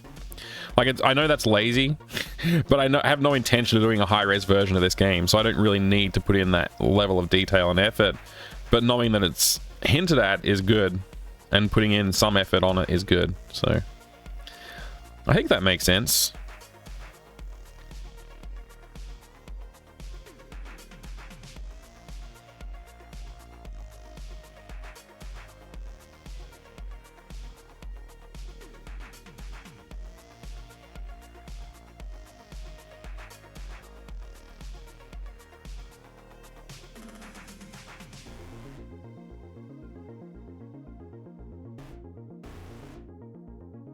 I want to deal with the shadows.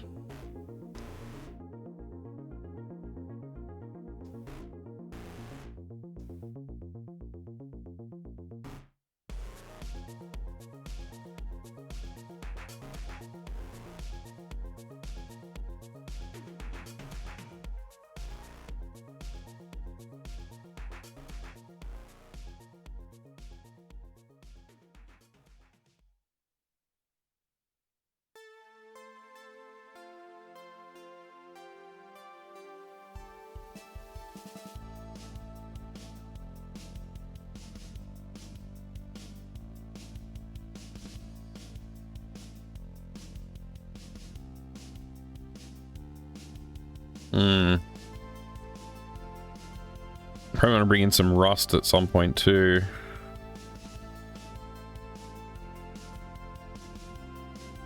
And like all these like undercarriage parts that you can kind of see, they should just be like a dark gray.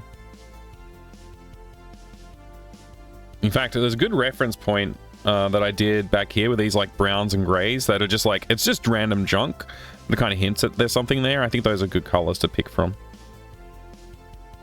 Maybe I pick this dark brown and just throw that in.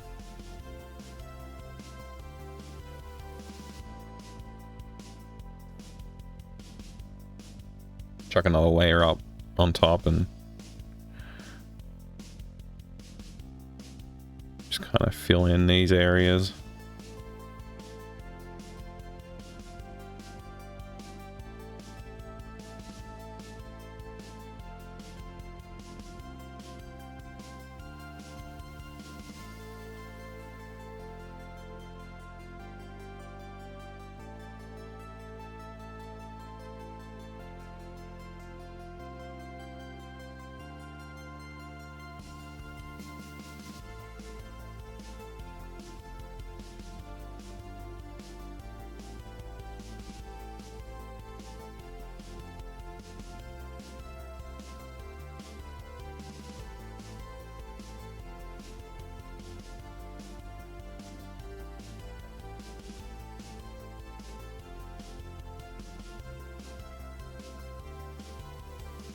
Use it as a little bit of an outlining color as well.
Trying to bring in a little bit of rustiness.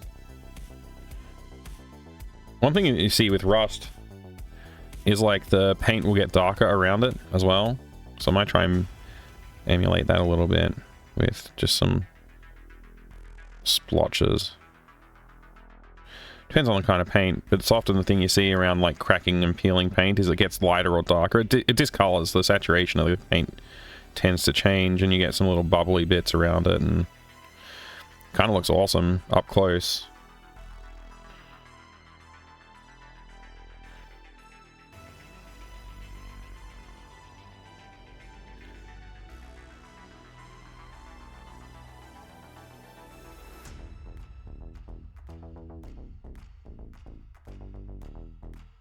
Just throwing in a little bit of that idea around.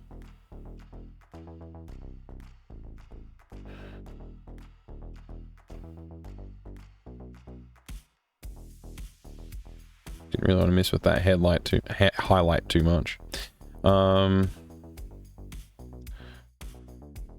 Try and bring in some of the reds that you can see in this dirt. It's a good rust color.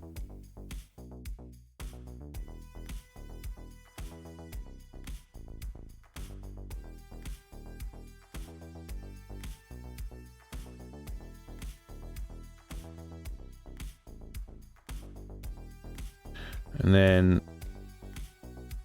put some dots and stuff in it. Maybe maybe some like darker reds. Something like this color here, maybe.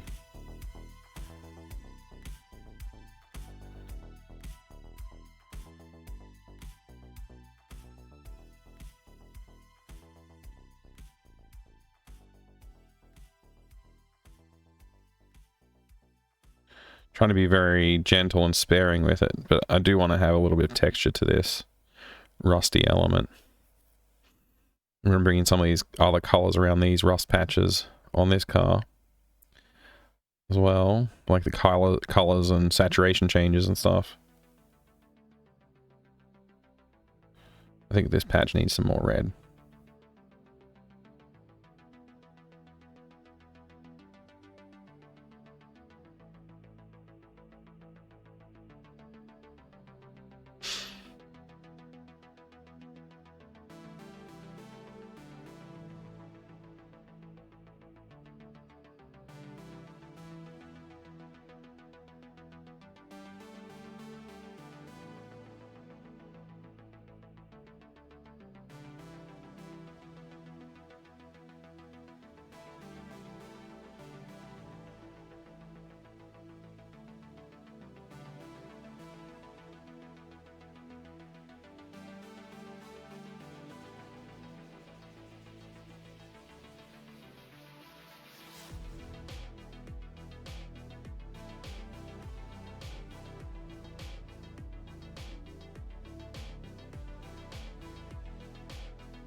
sneezing morning today. Oh no.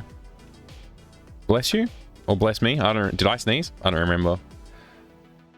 Most people would hesitate calling 3:40 a.m. morning. It's pretty early. Pretty early for morning, or pretty late for evening. It's one of those. One of those times. It could be either.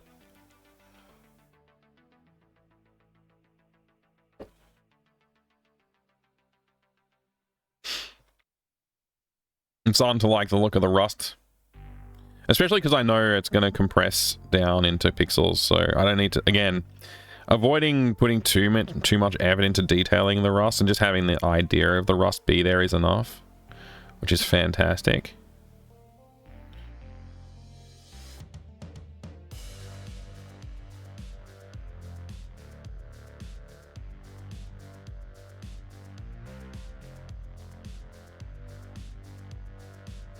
I kind of want drippiness from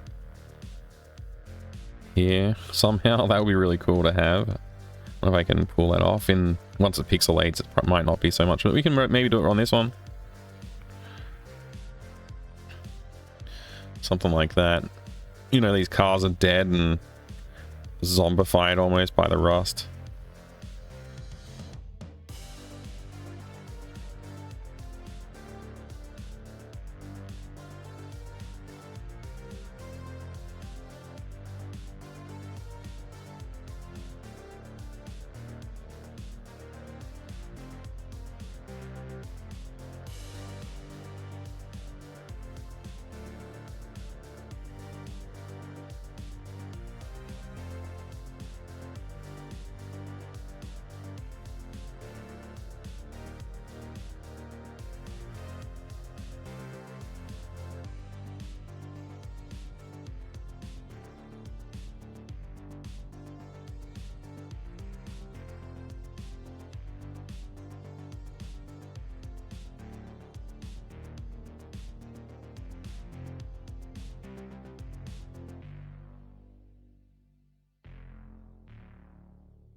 That's a good little improvement. Let's move on from that for now. Start just putting in some of these like background elements.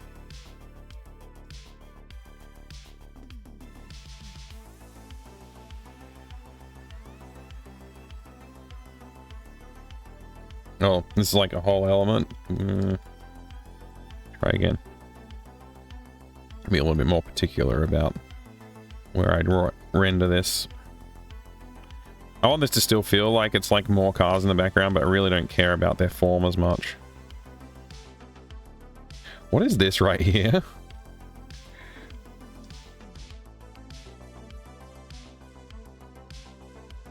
No idea what that was supposed to be.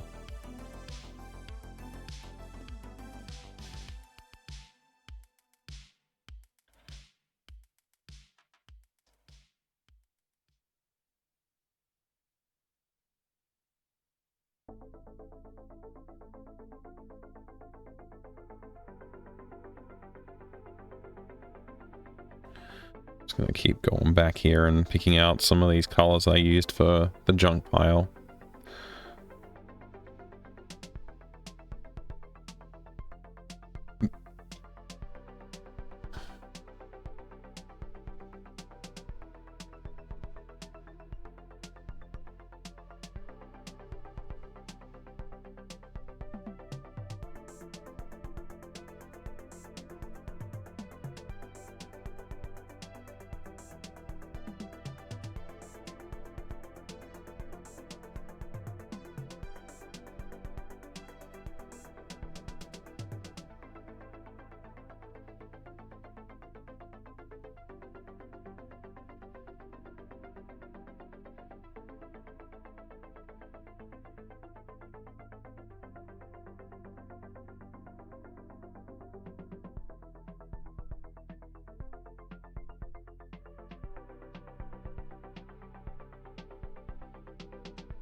I think I didn't like this tangent, which is why I didn't have the shadow go where it probably should.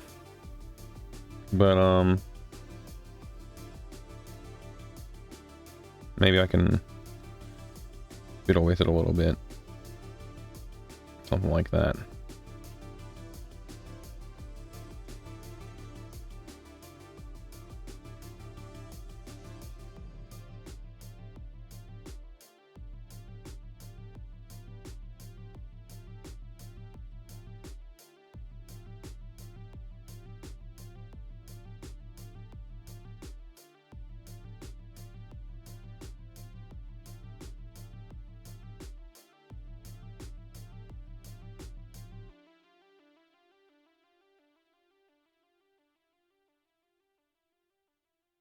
Doing a couple of details on the shadow might help a little bit too.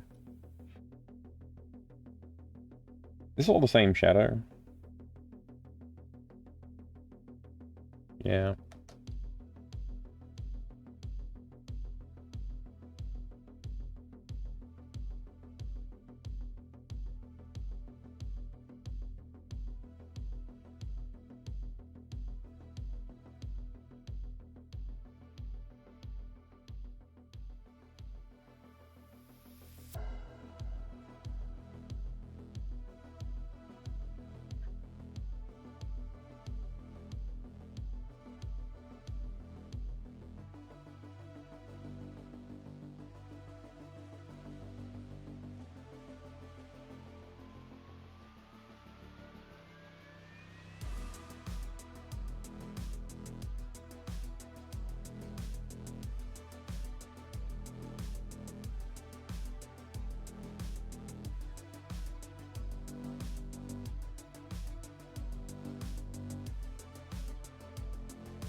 That kind of works.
Just experimenting. That's why I'm not commenting on what I'm doing yet. Just gonna see if I can lazily get some effects from highlights and shadows.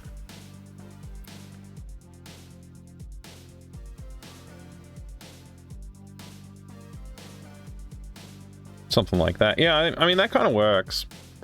I could just do that. Call it a day on the ground. Gaia's Terminus, gonna see you. Was that a convention cough? Possibly, yeah. I don't know. I didn't really get, like, knocked out by anything at PAX. But I did feel super exhausted, so it's possible I got something very minor that sort of, like, slowed me down a little bit.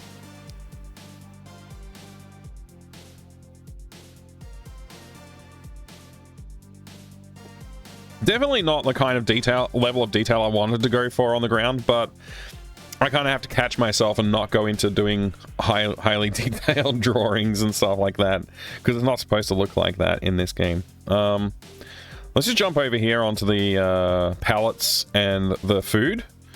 Get a little bit of detail in there, not too much, just a tiny little bit of extra outlining. Maybe give the palettes a look like they're in a bit more shadow, maybe. I don't know. Then I'll tackle the sky in the background, and then we'll call it done. I think that's a good idea. Let's just keep going. Pretend like we know what we're doing exactly.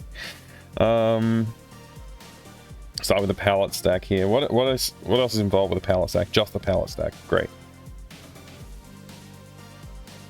What?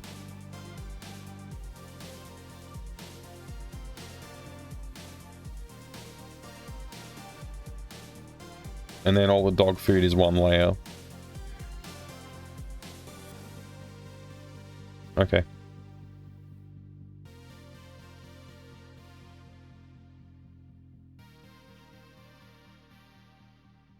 It's gonna do some kind of... Wait, what mode am I in? Yeah, this is fine.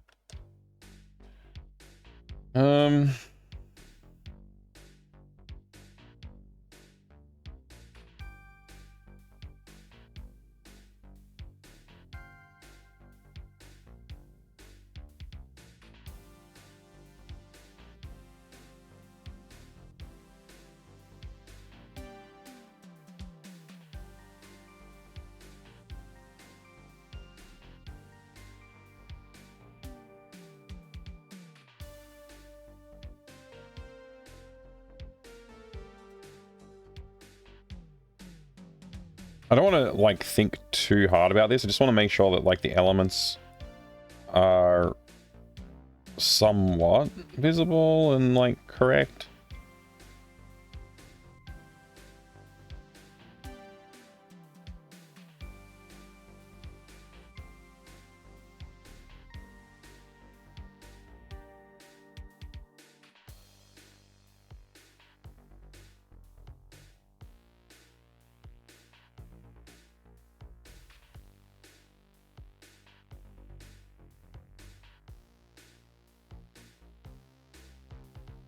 I'm being much more sketchy than I normally would with this stuff.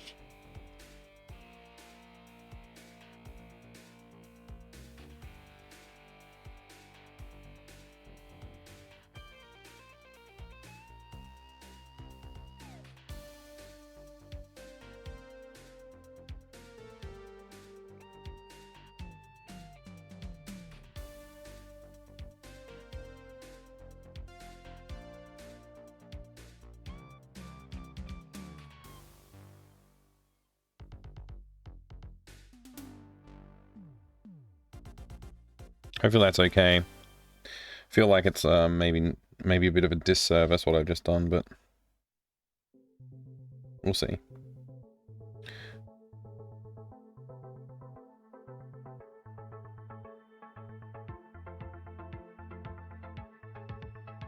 Okay, move on to this layer.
All right. This scene is nearly done.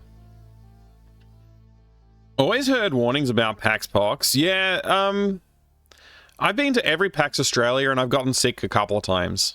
I know other people who've gone to PAX and gotten pretty severe sicknesses, so it does happen. You have to watch out for it. But like, especially in the last probably 3 or 4 years or more, whenever it's been on, because it's been you know, cancelled with the COVID thing happened.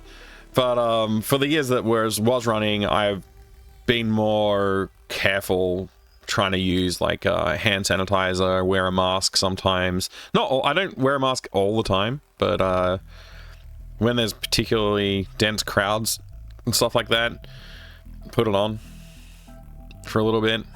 Doesn't hurt. That kind of thing, you know. Just try and be sensible. As long as snakes don't show up and steal all the dog food, that would make doggos angry. Yeah, it would. We don't have any snakes in the game though, so we're all safe from that.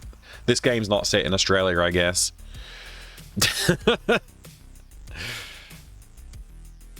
Got it at my first PAX 2 years ago, but last year and this year have been fine. Imagine you're at higher chance if you get into every single giveaway, dense crowds all weekend. Yeah, and a lot of people like yelling and screaming and stuff like that for like, you know, cheering on their brand or their person or whatever. Honestly, it doesn't take much though. Like, you pick up a controller in like any of the venues and play a game for 10 minutes and you could be touching something that somebody just coughed on, or they coughed on their hand and then played it and you're just following up, and now then you absentmindedly scratch your nose or something, and, you know, it can happen.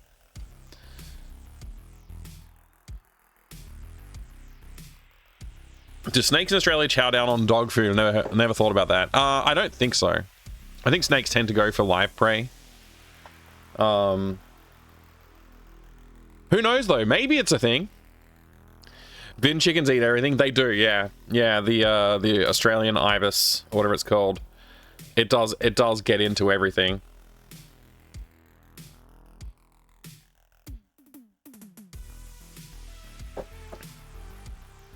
Steal the dog food for sport, yeah.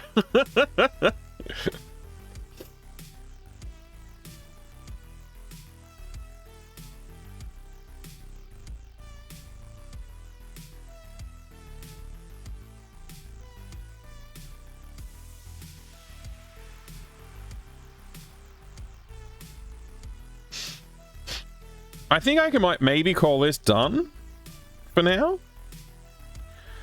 It's imperfect, but like, not every scene has to be absolutely perfect. I can always go in and do some more cleanup later on.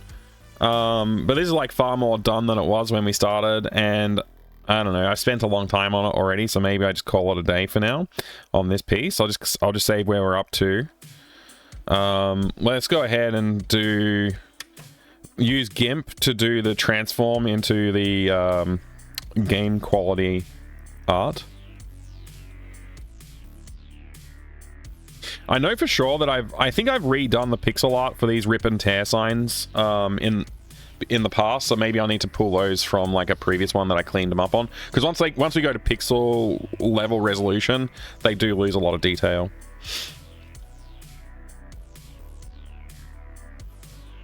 Oh, I haven't done a good job there.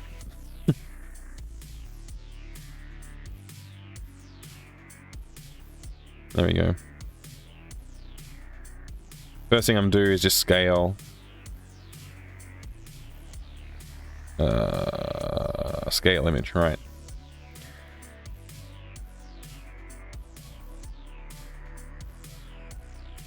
Cubic scale.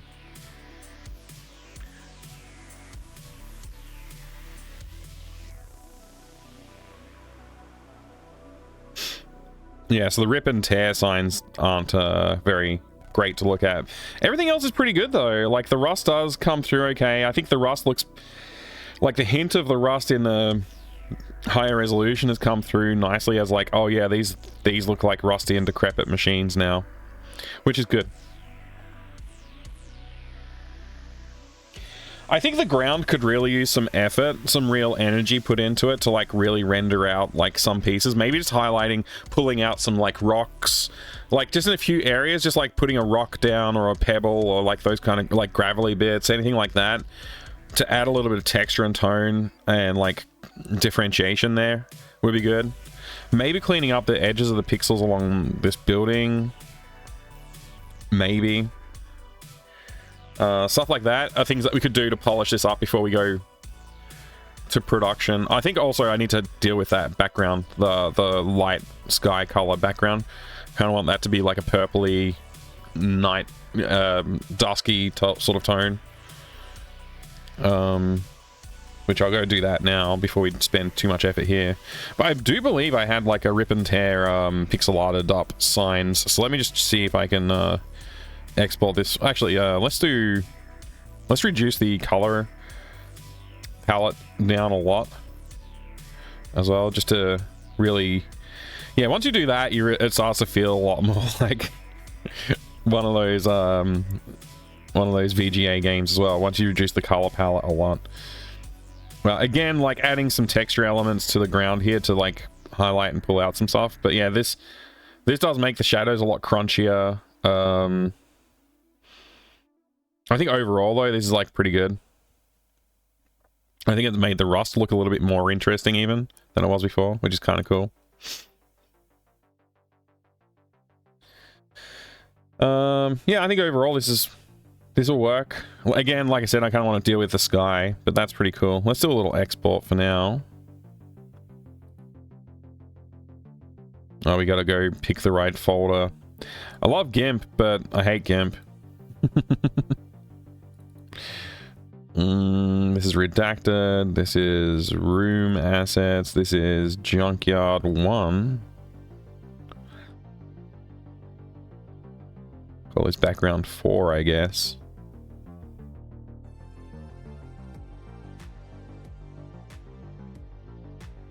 All right. I actually want to open.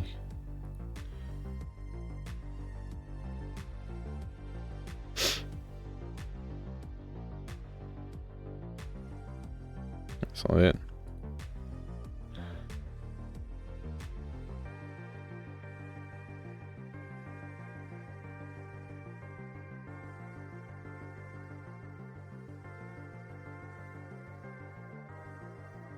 I just want to open 1 and 2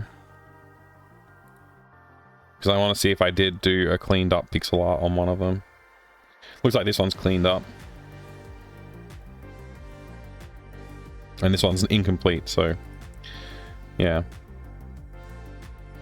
Yeah, we've essentially gone from oops. Yeah. Much nicer looking.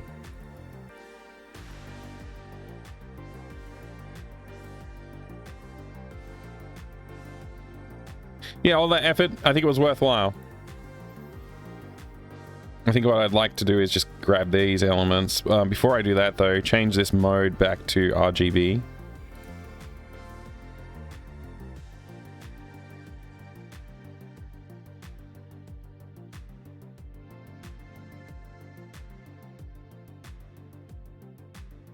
We actually need to worry about the part where the text appears even. See if this is an easy drop in or not.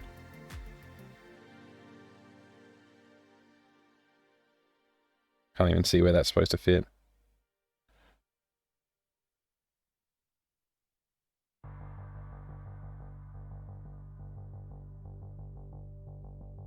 Right there.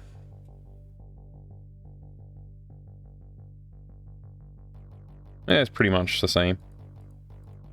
Slightly different colors and stuff, but yeah, the main part is just the rip and tear part, but that's like making that way more readable, which is a very important part of the scene, to know the names of the dogs that live here.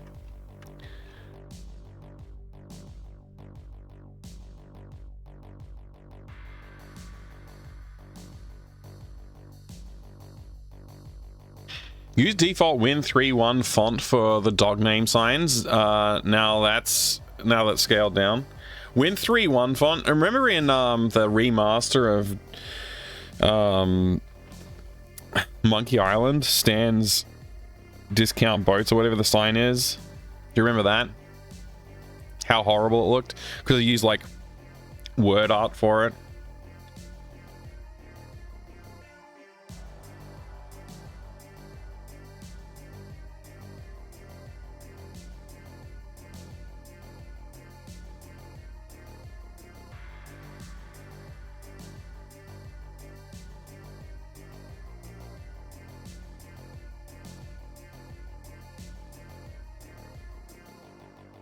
It's like just to the left of this screen.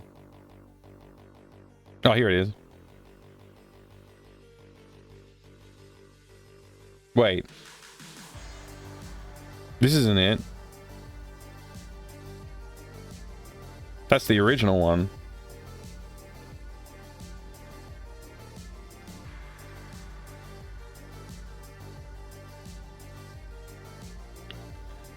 I think that's the remaster. Oh man, this YouTube video? Don't want that.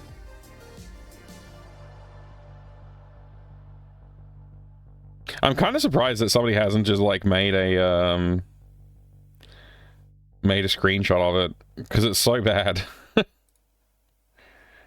Look how bad it looks compared to the original as well.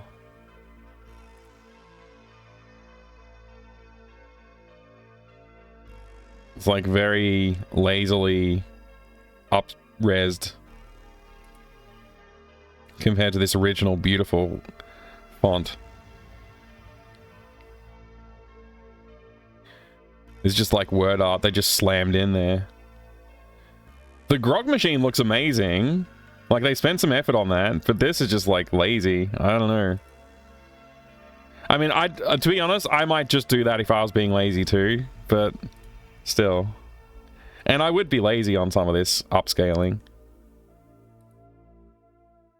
For sure. But yeah, the original looks great. The grog logo compared to the grog logo here, it's like they went all in on this grog machine, but then we're like, I can't be bothered for the rest of it. It's like the opposite. Anyway, a little bit of fun. What's time? 1:24. We got plenty of time. We can keep working.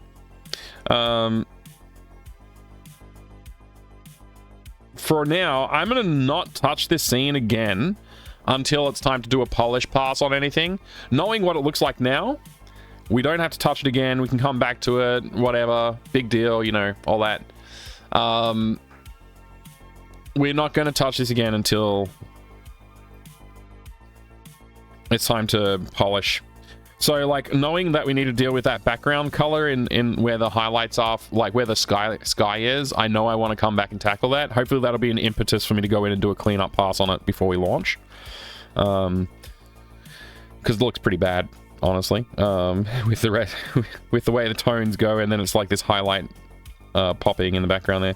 But anyway, I think, like, the history of, like, the way that this changed is pretty cool, actually, because like I went from I went through a few different layouts and designs for this space, but like I really wanted it to feel like a little claustrophobic, and I think like having the cars, both these cars in the background, they stack sort of like leaning in toward the center of the screen, having this stack sort of do the same, which was something I had to like go in and redo a couple of times to get it to feel the way I wanted it to. Stuff like that really helps with that claustrophobic feel, and also just the foreground elements like creeping in and like leaning over a little bit. I think that helps as well with that feeling. So yeah, I think that this is going to be perfect for what I was aiming for in this room, which is great. It's a fairly simple room, honestly. Not much happens here. If anything, like I might try and introduce a couple more elements in the game for this room. So one of the lessons I learned in the first game was like, don't just make one room with a single purpose, because it kind of gets a little bit like, it's a lot of work. Like you can see how much work I put in on this, and you don't really get much out of it. So I want this to feel like it's got a few more bits of purpose to it, so that I am satisfied with the amount of effort I put into it. But it does give us the opportunity to name the dogs. We give the dogs their names, so the player will learn who they are. And also gives us the dog food to pick up.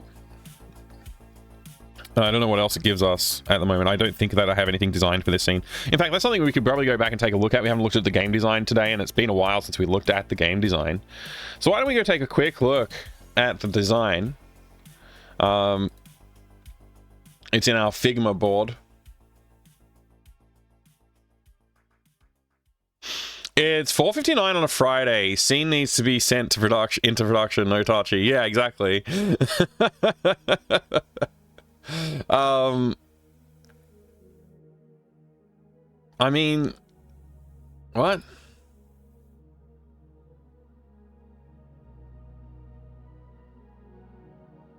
Dude, I forget what.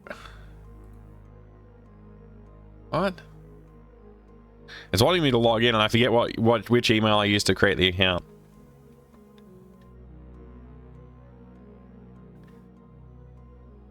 I guess it's this one. What? Let's try again.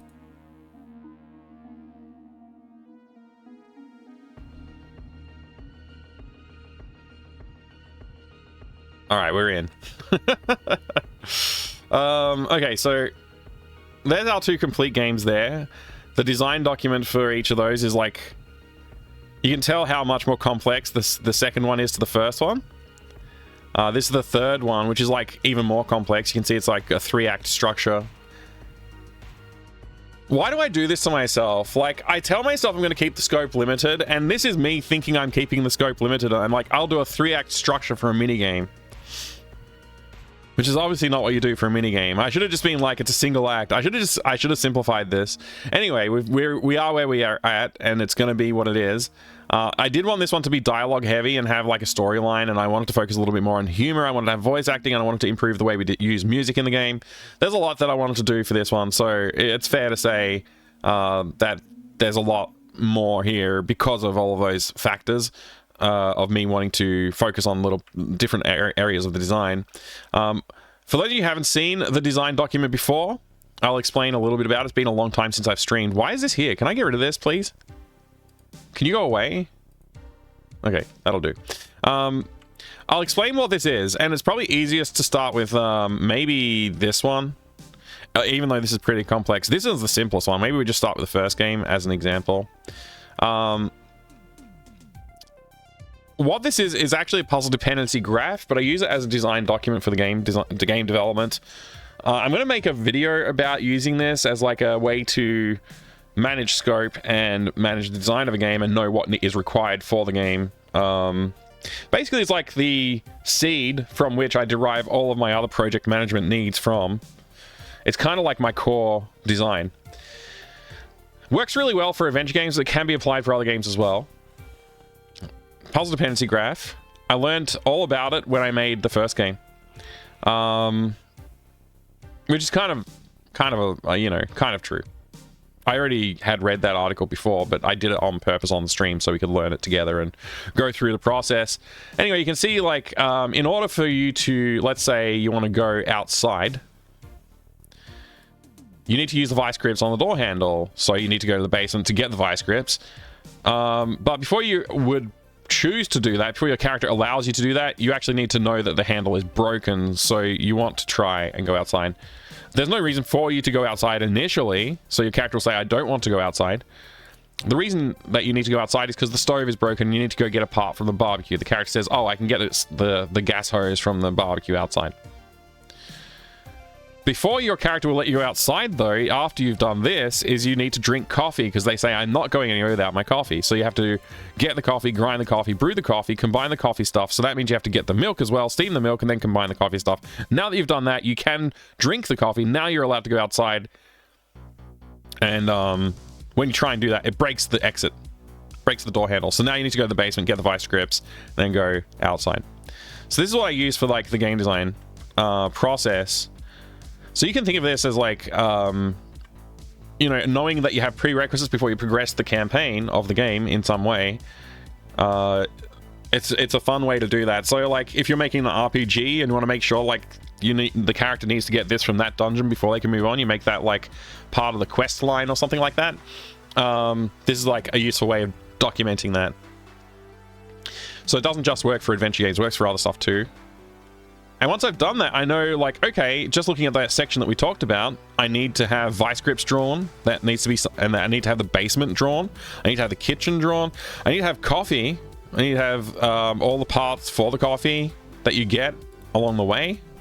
Every single one of those things are things that you need to know, like we need to draw an icon for, draw a graphic for, draw a background for, whatever. So this is like helpful for understanding what assets are required, helpful for understanding what dialogue we need to write, helpful for understanding the flow of the game, and it's helpful for limiting the scope as well, because once you've got this design down, it's like, well, you're not going to scope creep and start adding other features, right? Unless, and if you do, you're going to have to go in here and figure out how they fit into the game, and then you can be like, wait, that's a huge impact on the game, I don't think I'm going to include it. So that's why you manage your scope creep as well. You need the broken eggshells to put in the coffee. No, but you do find out that the eggs are rotten and therefore need to go get eggs, but you can't because the cat's angry. So you need to calm the cat down somehow. It would be pretty cool to drug the cat.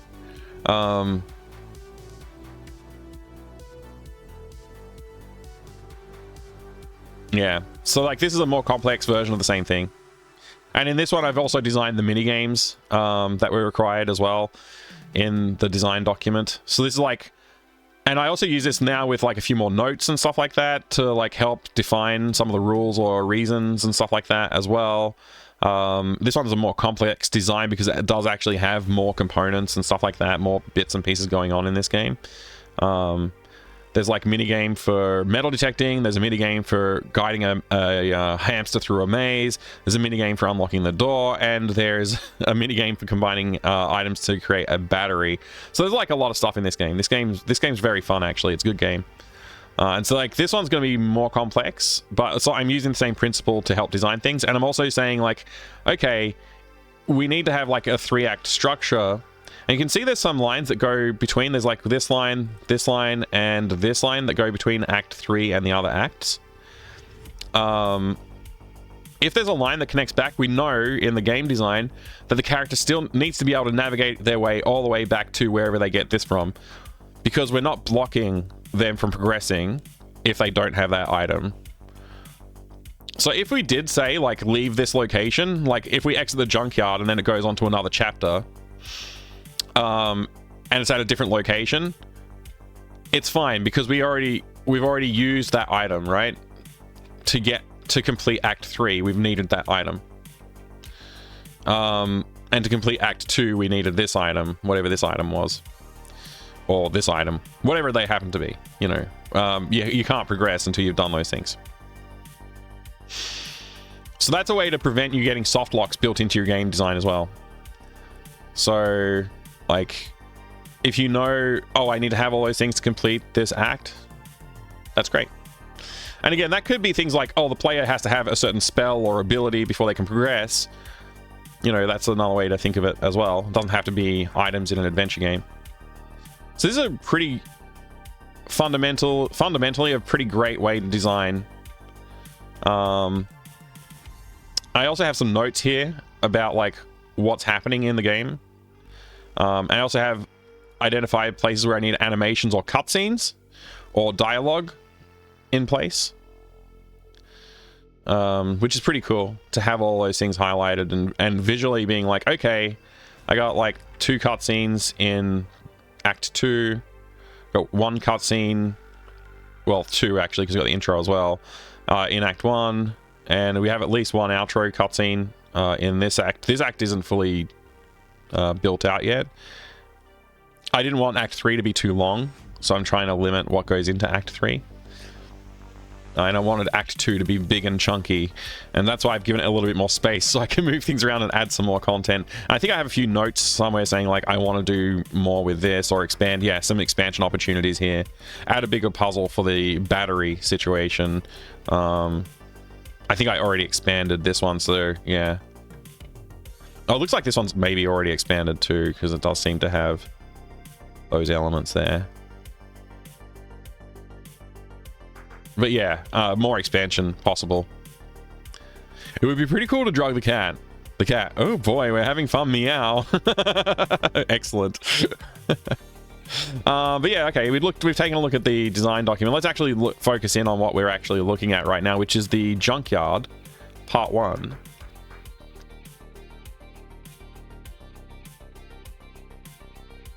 Which is actually this part. That's when we get there. So it's actually the start of Act 3.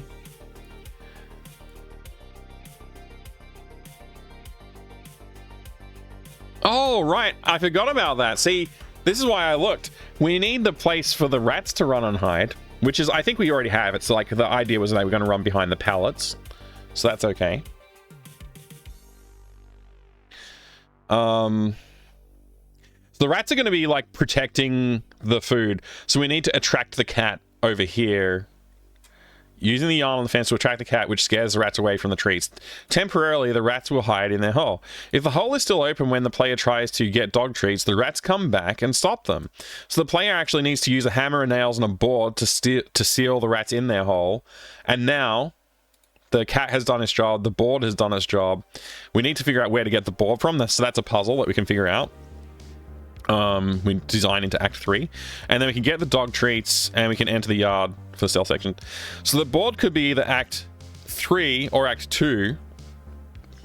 The reason I don't want to put it in Act 2 is because part of Act 2 is repairing a ladder on a tree using boards. So it'll be confusing if you have an extra board and you're like, well, why couldn't I fix the tree with that board? You know what I mean? It's somewhere in here. I don't think it's Act 1. Yeah, repair treehouse ladder. That's right there. So it's this requires the hammer, the nails, and the skateboard, and door pieces, and hockey stick.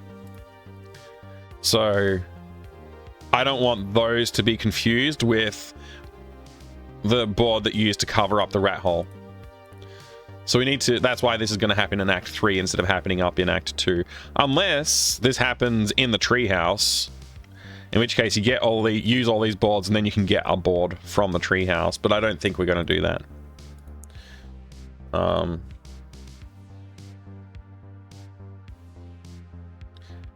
But yeah, you can't get the grabber until that happens, so maybe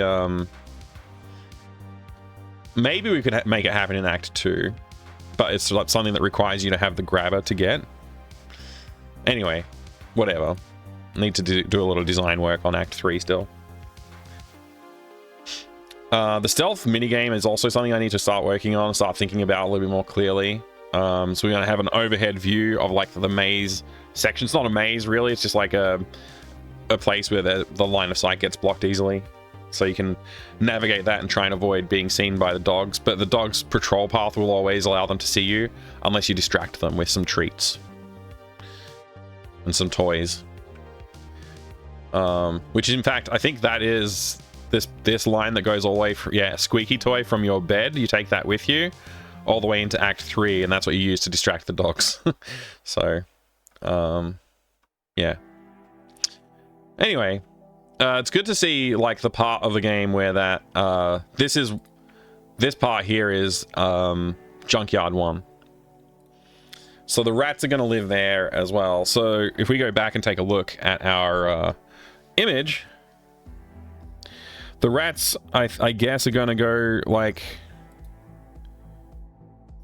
in there. I can press Control Z. There we go. Yeah, and I think it looks like we could probably make that work without having to draw like something too bad. So like the rats will start out on here, and like as you walk over, they'll sort of like lift their head up and hiss at you or something. I want them to be like menacing and like scary, so your character will be like, nope, not going there. And then when the cat gets attracted over, so we'll have to have some yarn.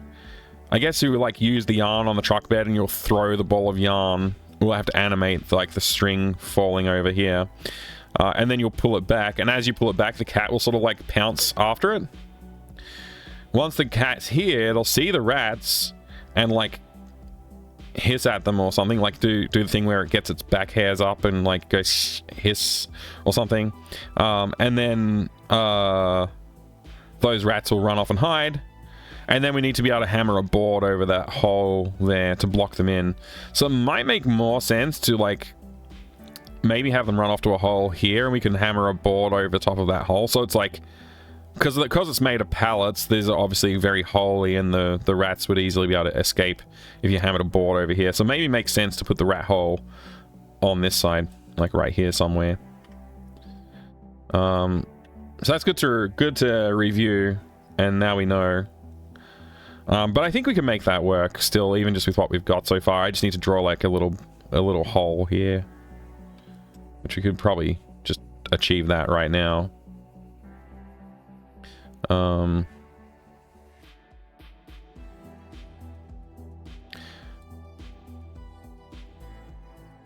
Something like a classic mouse hole, sort of like arched doorway. Something like this.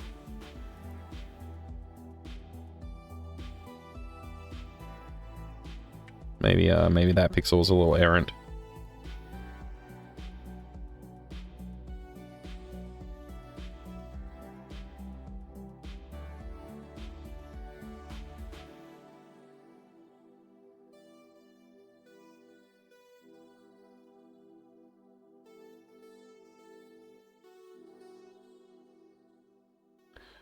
Maybe we just go all in like that.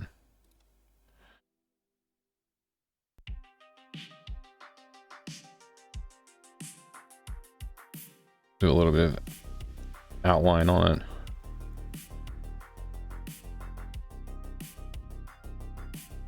it.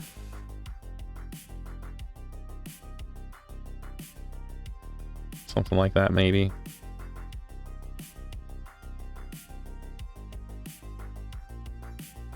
There we go. Now I have a rat hole that we can cover up with a board. Hey, Coburn, good to see you. Good afternoon.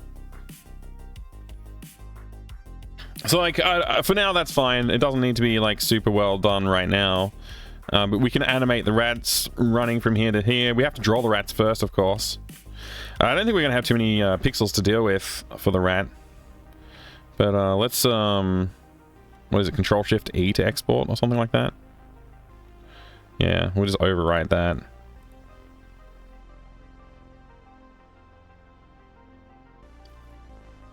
How was your not at PAX weekend? I was excited to hear that you said that you might want to make the journey over for PAX next time. All right, we can close this. I don't think I need to keep this open now. Make sure we saved this. Control-Shift-A. Hello. Oh. There you go. Make sure we got the right window focused. I'll draw an actual, like, rat hole in the same place as well. Close that. Let's load up the A-Sprite tool. Okay, it's opening on another screen as well, for whatever reason. Every time I look at Figma for flowcharty, connecty stuff, it all requires licenses.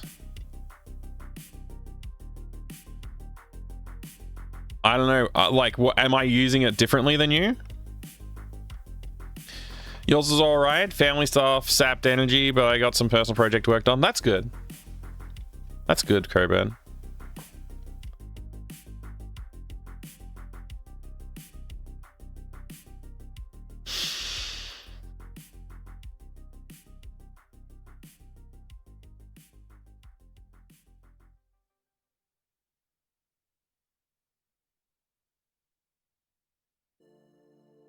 What do you mean, bloody cactus? Like, the way I use it, it just works. I haven't had any issues. There is another tool called Lunacy.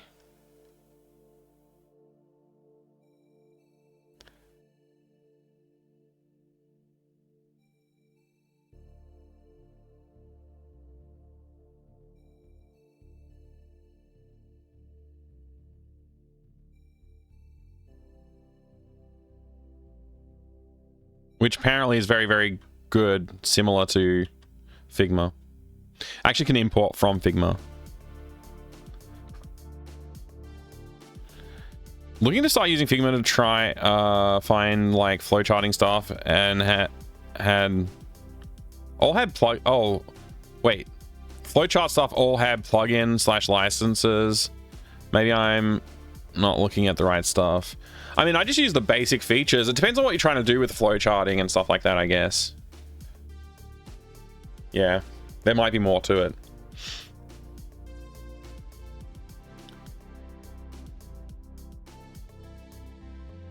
Ugh, excuse me. Sorry, I didn't mean to just yawn over your face like that.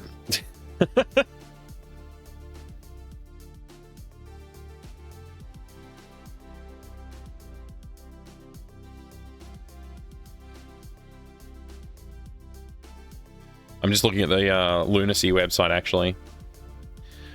I'll share it with you while I'm looking at it here. It has some AI tools built in as well, apparently. People using it for like design work as well as charting. So sort of reminds me of Canva a bit as well.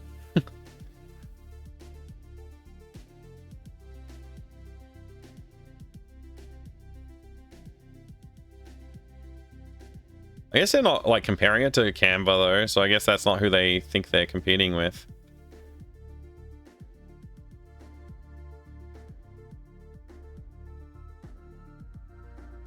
Full single user license free. Show full comparison?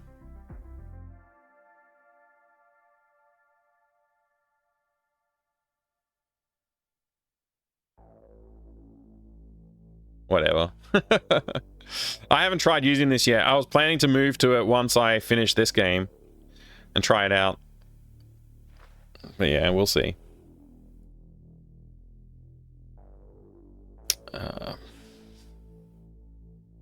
Definitely do want to attend PAX next year though. It'd be cool to hang out with you awesome retro gaming nerds. Yeah, it'll be a lot of fun. It would be a lot of fun to have you there.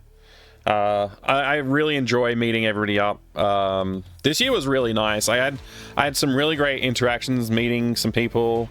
Just wanted to come and hang out for a few minutes and sort of like say hi, and you know, that was really nice to have some people come and hang out. But yeah, I also got a chance to hang out and have some lunch with some awesome people and stuff like that too. So yeah, all in all, it was a really good time. Really enjoyed PAX this year. A lot of energy went into it. It was very exhausting, but it was a good time.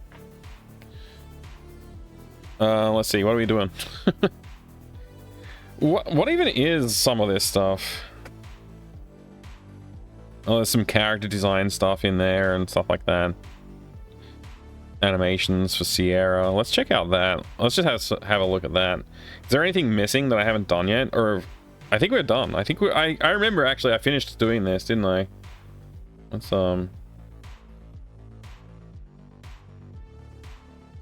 yeah, so we got like the grab animation, the I'm doing something animation. The idea is this will be combined with like something else. So like if you're hammering stuff together, there'll be like a hammer sprite and like a cloud of smoke sort of like animating in behind the layer behind him. Yeah, the walk cycles. We got left and right because he's symmetrical. He has enough symmetry that he can be just left and right. We don't need custom animations for both ways. I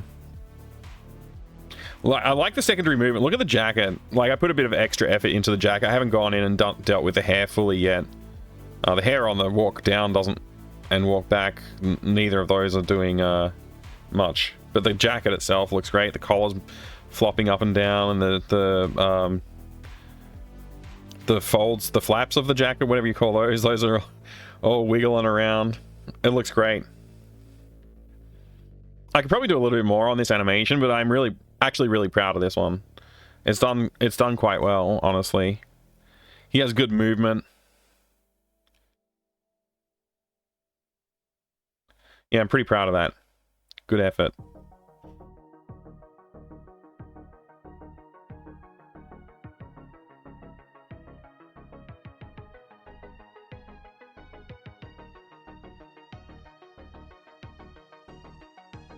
We don't really need a run cycle. Maybe like it'd be fun to do a cinematic platformer. I really want to do one. I was planning to do one later this year, which this game has just eaten up like most of the later half of this year, unfortunately.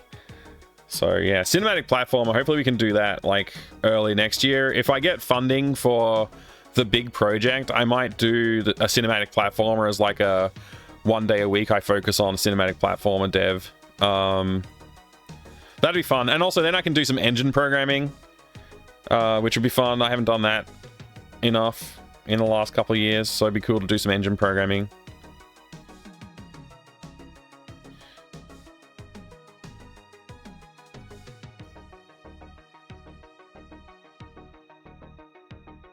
The heck is this? I don't even know what that folder is. Let's just grab the asset that we just made and we'll draw the rats. Where the heck is all my stuff? I think I've closed too many of my folders. I like to keep folders open a lot. Good movement, yeah. It has local app, Electron, but local. Didn't it say native? Not local? Oh, use Draw.io, sorry. Draw.io for flowcharts. I'm not sure how it compares to Lunacy or Figma, but it filled a simple niche. Nice. So you have, it's got like an Electron app. That's pretty cool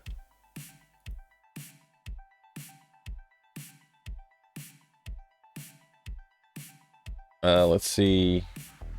Junkyard 1, background 4, PNG. That's what we want to open. And we want to put our rats here, nibbling the food and stuff. So I think first thing I want to do is just get like, I wonder how big the rats should be, is like my first sort of question. And I think I want to have at least two rats, maybe 3. I want to have one run, like basically follow this path, running out here, looping around this way, maybe going behind the bag and then appearing up on top. And I want it to sort of sit here in its rat form with its hind legs on the ground and its body up here with its little arms in front of it.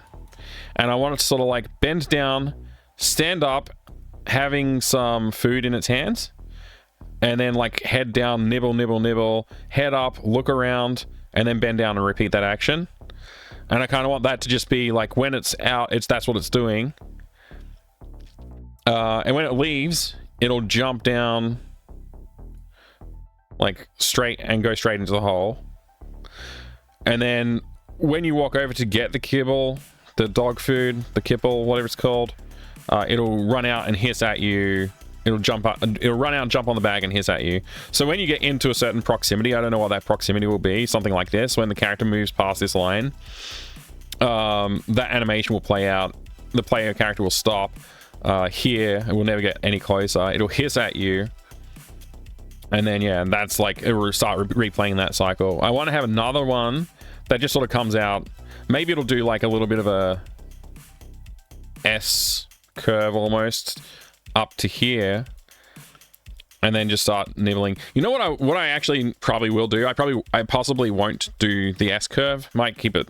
I was thinking like it'd be cool to have a nice dynamic animation, but realistically, in terms of like animations, like I have one animation of this rat running across here, and then it will just have like its back to you running, and then flipped running this way. This will be a custom animation, climbing onto the bag and like nibbling and whatever. But then this one I can just reuse the same walk left right animation, walk up down and like walk away animation, I guess, and then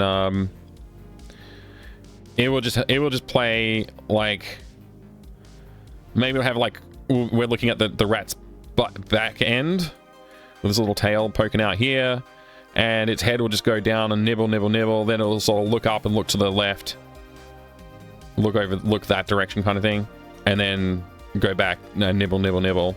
And so those will both be doing their animations like that. That's basically what they'll be doing.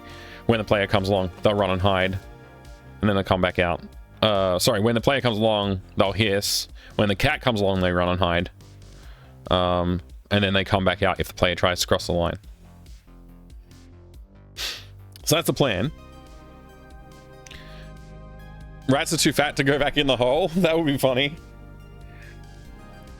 Rats the size of freight trains. That's a different kind of creature, I guess. Once they get that big. So yeah, like, I guess let's tackle this. I'll get rid of all my scribbling, my planning ideas and stuff. Where's control? It's Control Z to undo, right? Yeah. All right. So let's first of all, I think it's Shift N for a new layer, right? Nope. Cancel. Is it Control N for a new layer? No, hang on. Shift. It is Shift N for a new layer. I mistyped it. We'll call this Rat 1. I'm just gonna draw the rat, I guess, in its like where it's gonna be for its idle pose first, and I'm just gonna draw it in silhouette to start with. And also, I might need to pull up some reference because I don't really know how to draw a rat, to be honest. I've drawn very few rats, I think, in the course of my whatever you call this business. So again, like, yeah, I want like the little rat foot like right here, and I kind of want it to come up. And I know rats have like kind of big haunches with their back end. Its body would be something like that. Have its little paw here, and that's going to come up to its head, which is going to be here. Gonna have a little snout, little pointy snout, I guess. Big rat ears. Something like that. I don't want it to look too cute. It needs to be intimidating. It's a little tail, maybe. You can do that. Something like that. Let's see if we can bulk up some of these elements here. Maybe have the other foot in the background there. I don't know if that's a good idea or not. Looks a little bit too like Mickey Mouse. Let me get some reference. Let's grab a Chrome tab.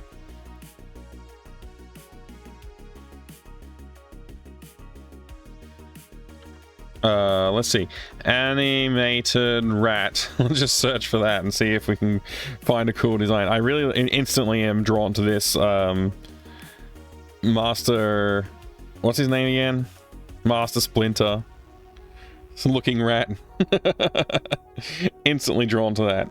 It's a good looking... It's actually the right pose and everything, so this is like perfect reference. I love the way this guy looks. Perfect, actually. Also, Blood Romich. I haven't seen Blood Romich around in a while, but Blood Romich has pet rats, and he posts them on the Discord occasionally. And they are actually pretty cute in real life, but this is the menacing looking rat that I want to go for. I'm gonna just open that image in a new tab for now it's pretty much a perfect reference, honestly. Let's go look and see if we can see any other references that might be a great idea. This is a pretty cool looking one. I like how intimidating it looks. The Ratatouille rat's probably not quite where I'm going. Ooh, look at this one. This one's pretty menacing. I like that one too. Menacing looking rats is a great idea. Oh, look at these three. Are these guys from something? No, they're just stock illustrations. Interesting. I wonder if they're based on something. Probably are. AI generated rat. No, thank you. Actually, this might be AI generated, although I have my doubts.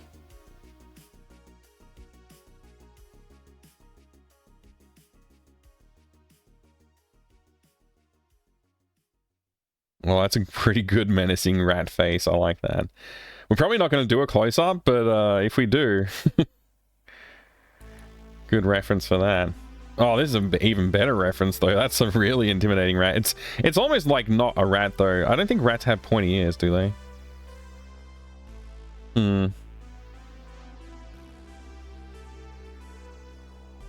Here's a cool rat reference. Also, here's another cool rat reference. Pinky and the Brain. It'd be great to use Pinky and the Brain as models for the characters, but I think at the resolution I'm going to be working at, I don't think we're going to be able to do them justice.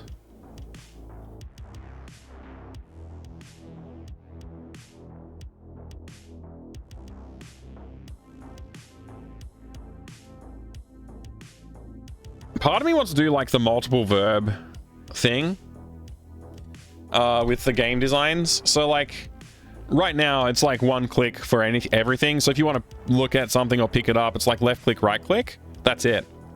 So if you're like, there's no like push verb, right? Like in the early LucasArts stuff, you had push, pick up, look at, what else? There was like a whole bunch of them. There's a whole bunch of verbs you could use in games like Day of the Tentacle, and we've done away with that in this design.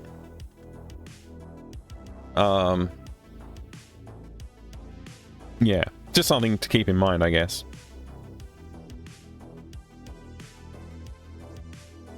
Anyway, let's take a look at, let's go back through these and just see what we've got. So both of these are really nice references. I love the idea that it's got like a notch taken out of its ear, like it's, you know, it's a bad boy rat. It's like been in some brutal battles and stuff like that. Both of these are great. This is like pretty much exactly the pose I wanted to go for. I just want him to be holding something in his hand and he bends his head down and lifts his arms up and nibbles on it, sort of thing. Resolution wise, like a lot of these cool gruesome like details are not going to be viable, like the notch out of the ear, for example, the furriness, like a lot of this stuff is not going to come through, unfortunately, at the resolution we're working at. But the pose is a really good reference pose, and I think it looks great and ratty, so that's good. Like the way the face looks, little teeth poking down, all that kind of stuff. Again, another good reference. Probably slightly different pose. This is more forward facing. I really like that profile direction. Good references. I think this one only looks like a rat because it's amongst other rats. It doesn't really look very ratty alone. It looks more like a mole or some other creature. Here's a good reference as well, just for like going cartoony with those ears and stuff like that. So maybe we can lean a little bit in this direction, but we'll use this as our like baseline. So we'll lean in this direction for like the size of the ears and shape, a few of the shapes there, but we're gonna try and go for this pose, I think. All right, I'm gonna just move the reference off to another screen while I work on this. We don't have a lot of time to work today, annoyingly. Only got about an hour left before I have to go collect children from school. And then I have to probably start doing my prep work for the GOG stream tonight, which I haven't done any of my prep work for that yet, because I'm a bad person. And I deserve to be punished for it. We could make the rats a little bigger too. I guess technically that's viable, but yeah, I think this is like kind of the max height is probably about here from the bag. Anyway, let's keep working on this. Might even just zoom in a little bit more if I can. I forget what the keyboard button is to zoom, but I can just use this. Oh wait, it's got it's Z to zoom. Thank you. Yeah. Oh, okay, it works. It's not the drag and select zoom style. Been a little while since I've used this app. Anyway, yeah, let's go back to, what is it? B for brush, is it? Yeah, B for pencil. Everyone knows it's B for pencil. Is it E for erase? It is. Cool. Let's erase basically the entire thing here.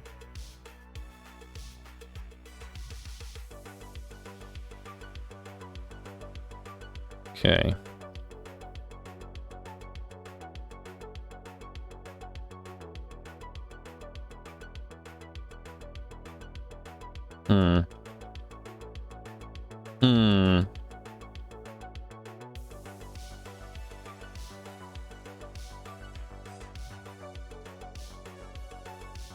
Let's see.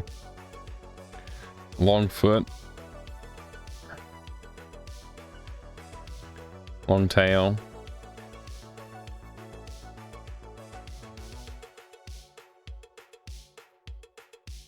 We can come in and do some more detailing later.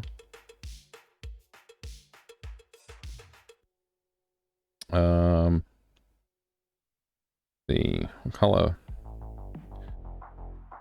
I wonder if I can get away with like... Yeah, the problem is like a lot of these pinks are going to be from this area. So like if I try and... maybe I can get away with this. Yeah, no, see, it's going to blend a lot with that background, which is why I went for the orange. Because with the contrast enough to be understood.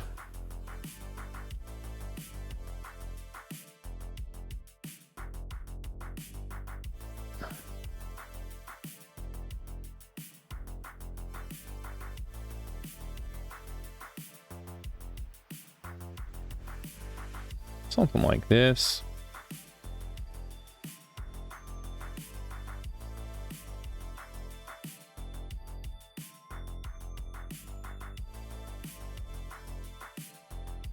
So we're gonna go for like a... Try and add a little extra detail in the head.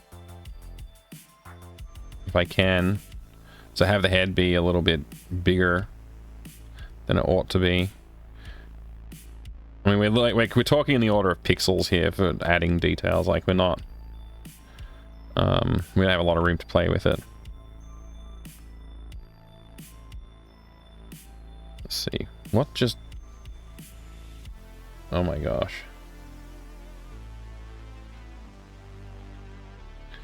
There we go.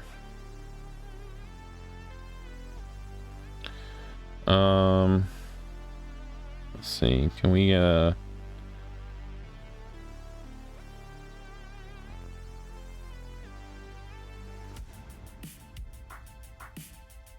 I haven't drawn arms in yet because I'm going to make those a separate element.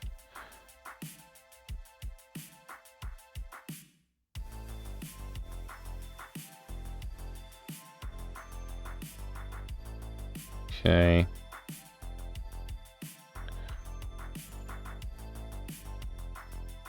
Maybe the, maybe too much on the snout there. Let's bring it back in a little bit.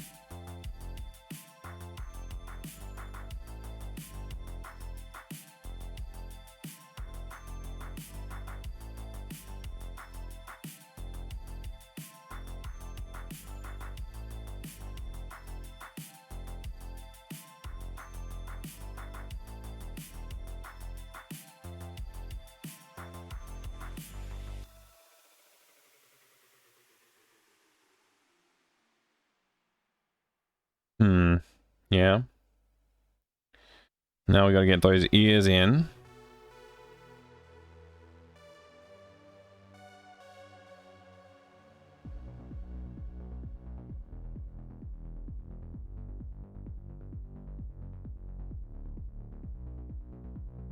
Very big ears. Some might say too big. Let's see if we can get away with it though.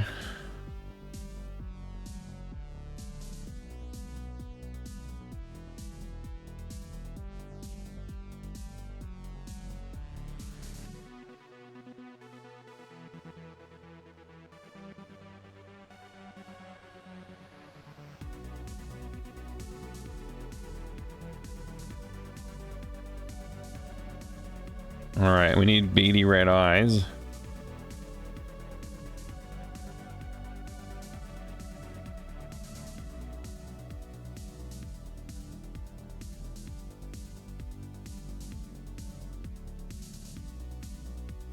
Let's take a look over here. We want those teeth to come through at some point too, so maybe we just chuck these right here.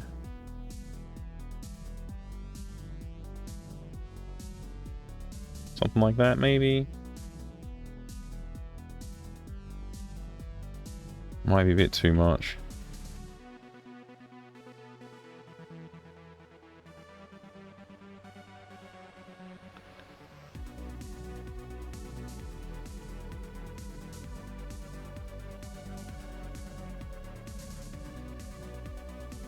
try and bring an outline in some of these elements.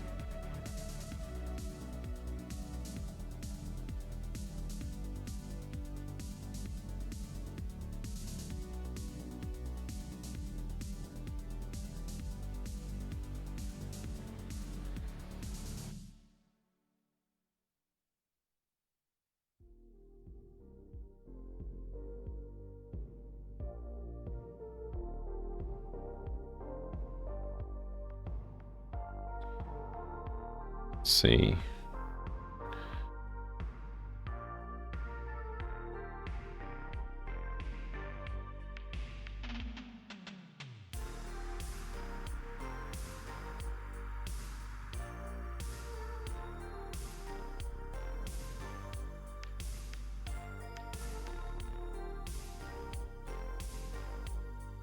Got very little to play with here in terms of like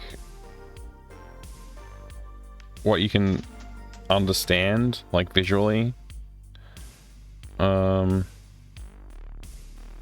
yeah. And then like the food that they're holding on to, like the colors are all very much like fleshy tones as well, because I wanted it to look like an appealing dog food. But that leaves us with very little to play with. Yeah.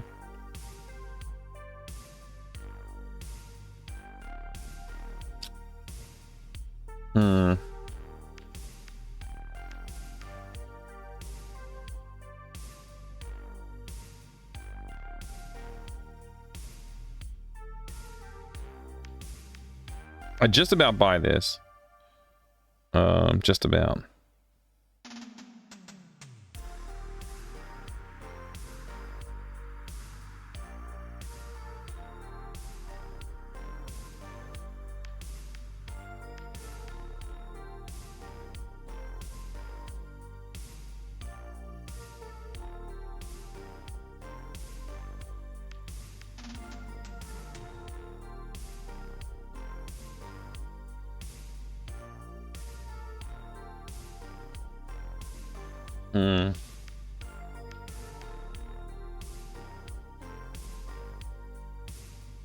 Chocolate chip pumpkin bread? Holy mackerel.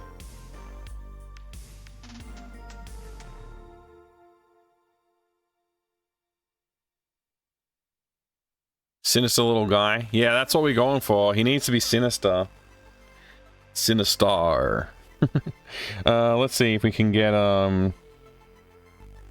maybe a lighter gray for the belly of the rat, just to help differentiate some of the things like the arms poking out there, the hands.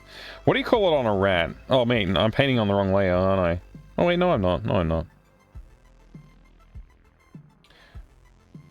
Does that even...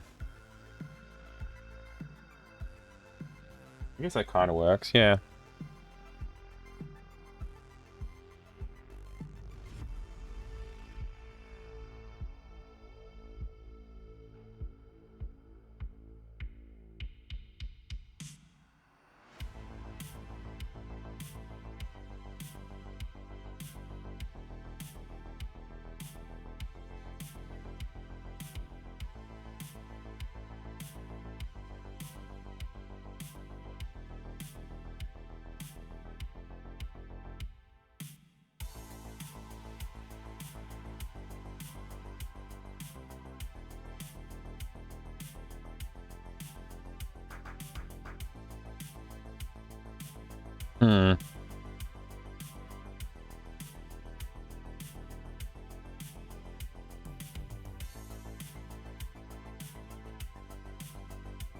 It is a rat. Like, I feel like that's a rat. So we just want to do like the munching some food animation to start with, I guess. And then we can like look at doing the walk cycles and other things later on.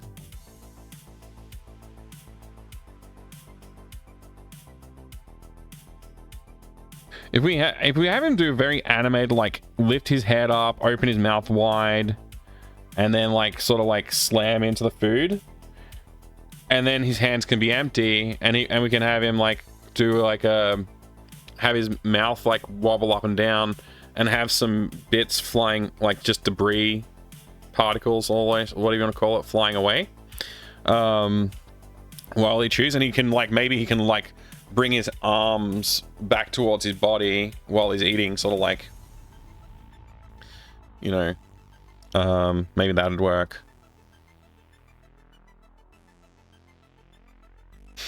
Maybe. I don't know.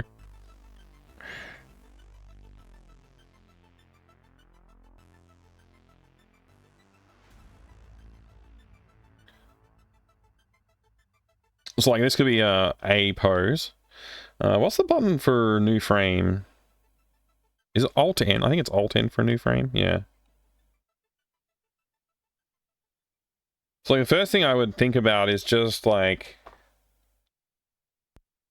yeah, maybe we bring that head back and up a bit, like we almost like straighten his back up to like here, bring the head tilted back a little bit, so it's like he's opening his mouth as he tilts his head back. Maybe that'll work.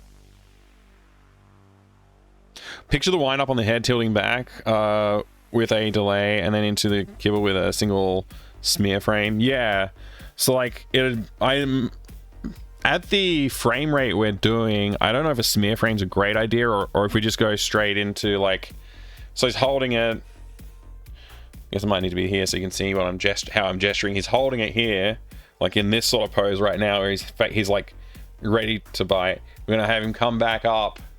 His hands are gonna stay basically where they are. His hand back up, open mouth, and then the next frame, like he'll hold that for like maybe 2 frames. And then it'll be instantly like head where the hands are, that the you won't be able to see the kibble anymore, like be in his mouth pretty much. Yeah. Turning your next thumbnail. Yeah, hopefully. That'll be a great thumbnail. Me just like yelling into the sky. Something like that. I think would be a cool idea. Because that's like, I want to try and remember, like, when I'm doing these animations, that we are, like, animated cartoon world and not realism. So, like, we're not just going to have the rat sit there and, like, nibble on it. He's going to, like, just slam the whole thing. And then his hands are just going to come down, rest in front of him kind of thing. And then he's just going to, like, we'll just animate a little bit of motion into that. So it's, like, chewing. And then bend down and grab more. And that will be, like... I don't know how much anticipation frames will do for that. Possibly none. It'll just be like pretty much just like 1 frame just diving right into it. And maybe we'll have like 2 frames actually. So we'll have like a frame of diving into it and another frame with it hands, like the arms sort of moved into a slightly different position, and maybe the head will like have a little bit of motion, so it's like he's rummaging into the bag, and then he'll be standing up into this frame again. Basically come right back to this frame that he's in right now. Yeah, I'm feeling like that's probably a good cycle. It's not too much. We can have him slam some food, and that'll be hilarious. So I don't know how much pixels we have to work with here to like really draw like a big wide open mouth, but we'll see what we can do.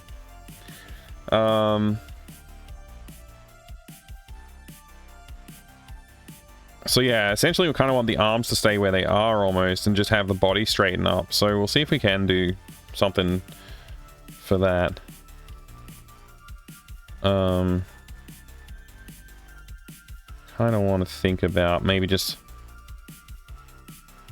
that position. And then let's just use the marquee, not the marquee, what's it called again? The lasso tool.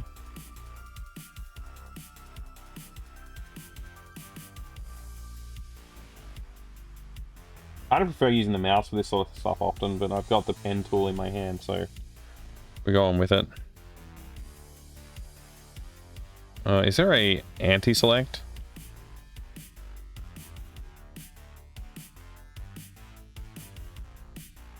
Whoops.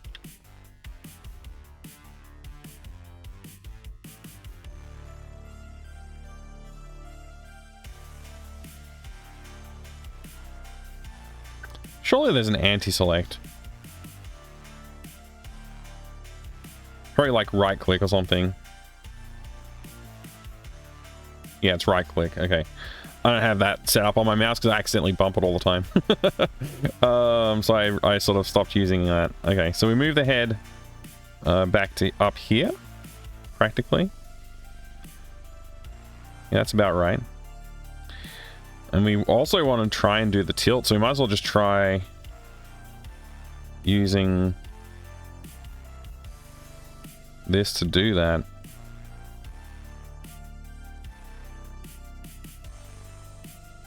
Man, what a mess. Still, it gives us roughly the outline we're looking for, I guess, which is fine. And then, yeah, working at such low resolution for a character is pretty annoying.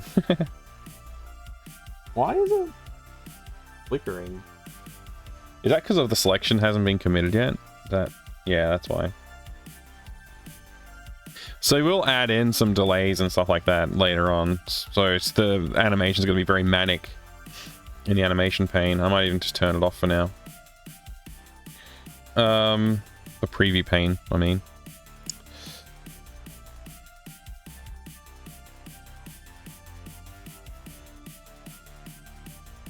Yeah, this is not too bad, honestly, for like a rough outline anyway. So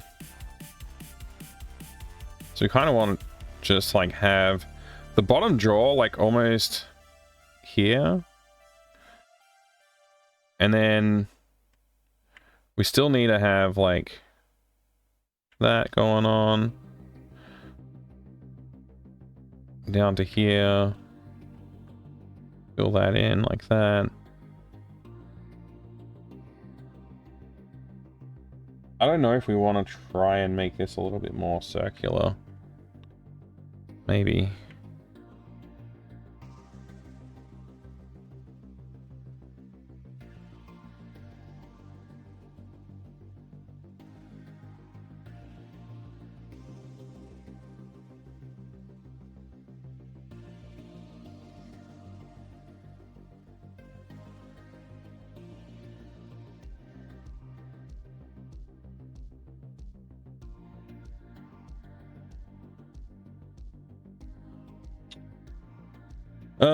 We need like the inside of the mouth.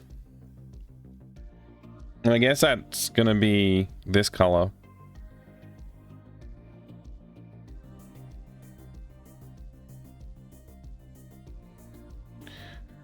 And then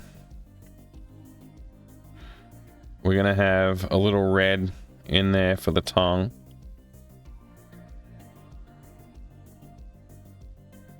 Like that.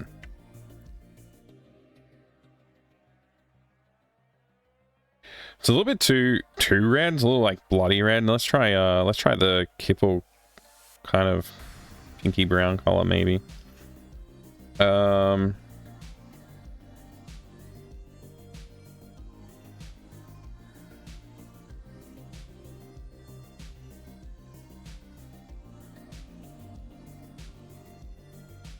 Is that big and wide enough?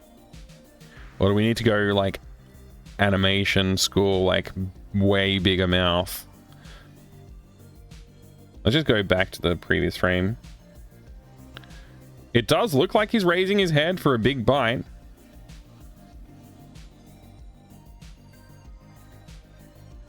I hate it when I accidentally double click on that.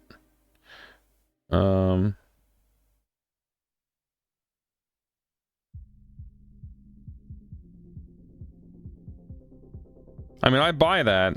That's what he's doing. Feel like we need a little bit more motion down here, so maybe I'll just add a little bit of that going on.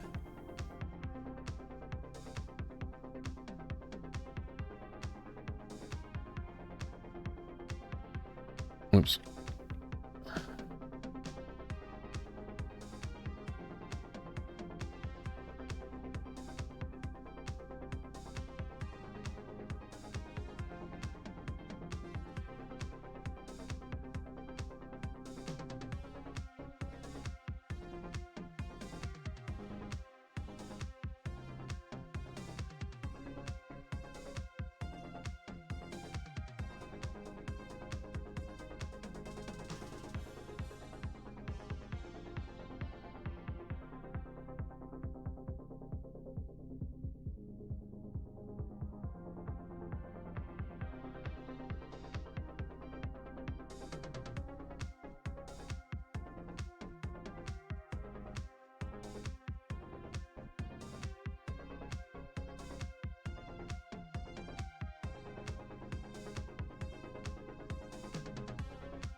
That's pretty good.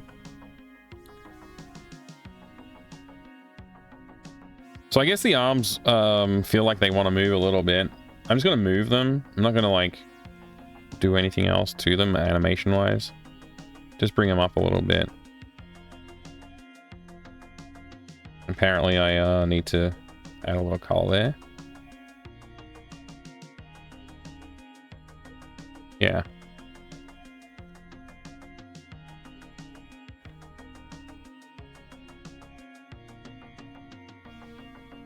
We're gonna hold this for 2 frames, probably. Let me just, is it Alt-N to duplicate? It is, right? So, like, say we hold for, like, 10 frames-ish. And then we do this, hold that for 2 frames. And then... Can I drag? I think it's right-click to drag.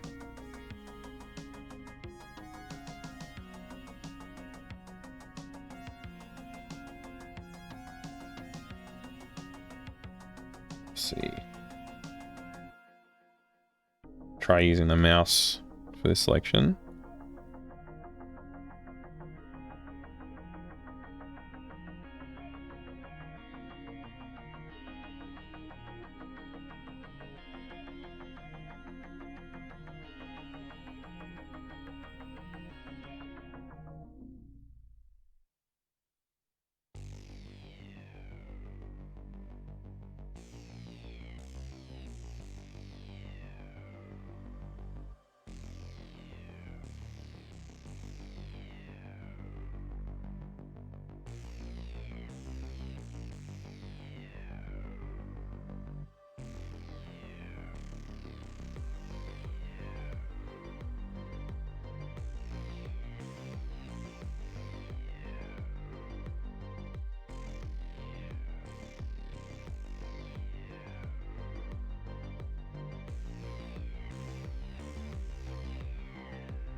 Oh, I'm editing the wrong element, aren't I? Whoops. Wrong layer. I have a bad habit of doing that.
What's the frame rate?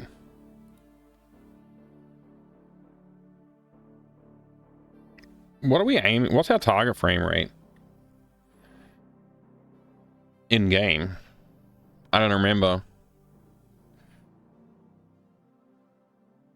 We'll add some like motion to the tail of the rat as well when he does the head slam in and stuff too. I think that anticipation frame is like barely enough. Like I could have probably done that even more. There's no need for a smear at this frame rate. I don't think either. We could probably do one, but like I think it's a slower frame rate in excuse me. In game, I think the frame rate is kind of a bit slower, but I don't recall. I don't recall what their target frame rate is. Let's check out the Sierra walk cycle. What's the frame rate here? 200. So I guess we'll aim for 200 as well.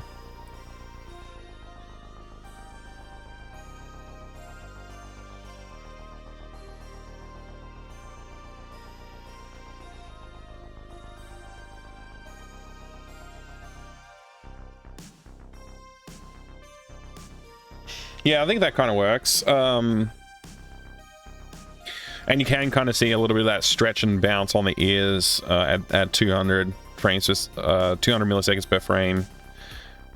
200 milliseconds per frame makes it a little bit easier to see some of the details that are only single frame. Because they persist for like, you know, 1/5 of a second or whatever.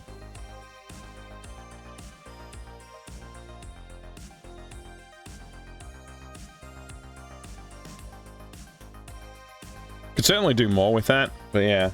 I think even the chewing animation, as bad as it is, it's not bad. It's not that bad. The other thing that would be funny is if his cheeks puffed up big when he shoves it in his mouth, but I don't know if we can really get that level of detail visible.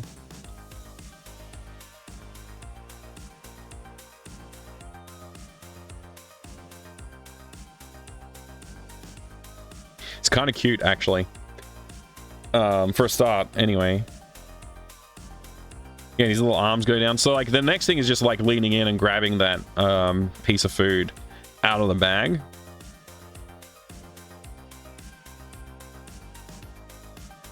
Rat Chomp is good so far. It has that nice little bounce back, like he really chomped in. Yeah.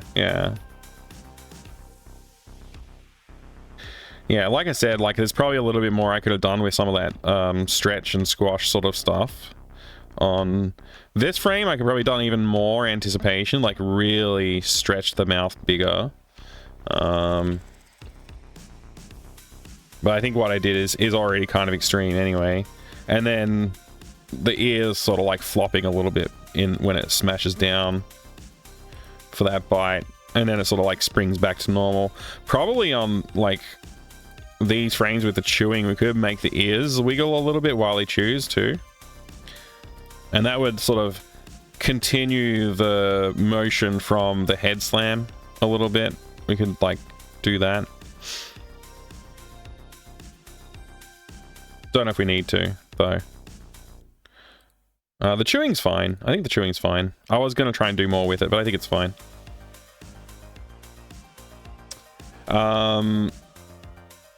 We need the hiss from the player to scare the player away as well. That's another animation we'll have to add.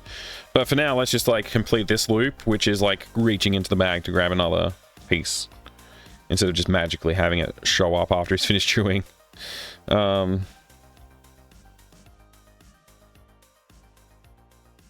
Yeah.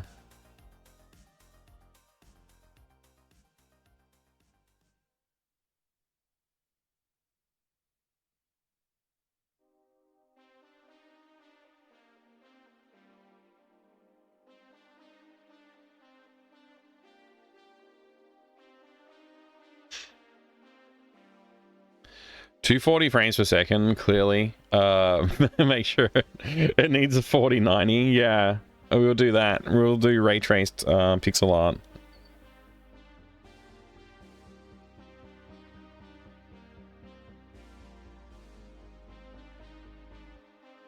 I think an anticipation frame for diving into the bag might be good too. So like we had those 2 anticipation frames here for chewing, for biting. We could do an anticipation frame for diving into the bag. And we could have his head like fully disappear when he dives into the bag. Like just his ears are poking out the top kind of thing. Rummage, rummage, pick up kind of thing. So let's just grab that anticipation frame and we'll close the mouth basically and empty the hand. I really wish I could understand this tool a little better. The UI on this tool is not the greatest. I've had problems with it. That's why I wasn't using it initially, because I have issues with it. Alright, first thing, just clean the hand up. Get rid of that food. Close the mouth. Okay, that's another layer.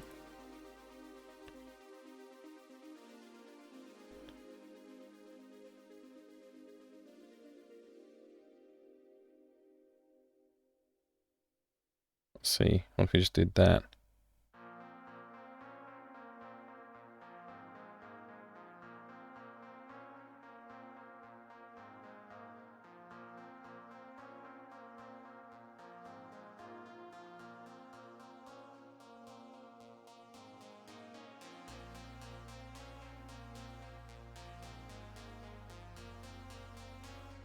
Hold that.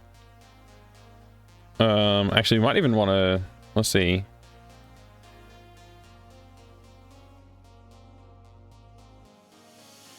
Do that with the hand a little bit. We'll hold.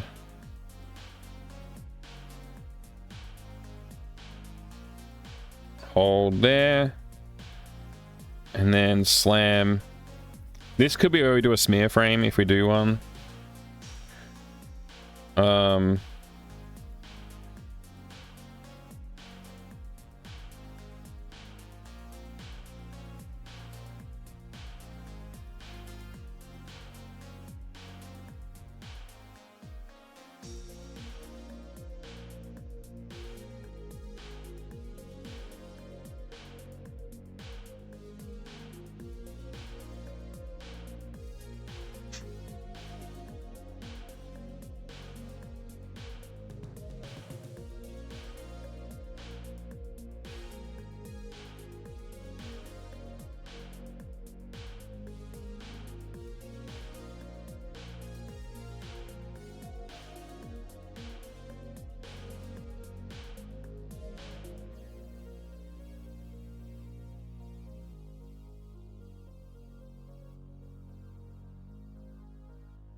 Whoops. Created a blank frame by accident.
What the heck is going on with the eraser tool?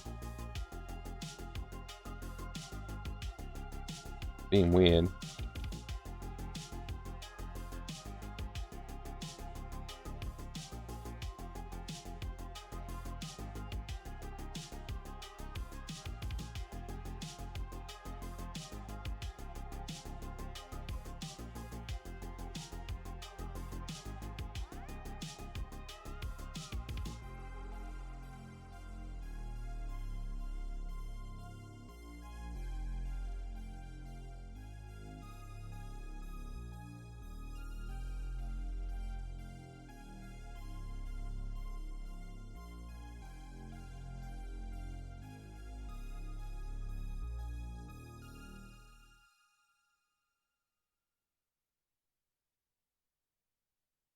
Actually, don't want that yet. I'm gonna finish cleaning up this frame.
That's a great little animation. Obviously, we can do a little work on it. Hey there, Pi. Good to see you. Hey, Proton Fig. Good to see you too. Welcome, welcome, welcome, legends. Look at this cute little mouse animation. It's fantastic. I like him a lot.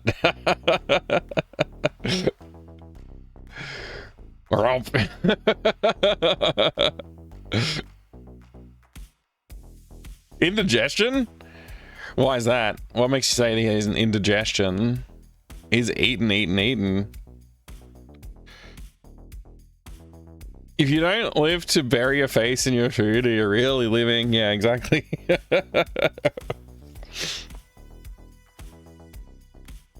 I didn't forget to change the day number. It's correct. It's correct, Pi. I didn't do day 29.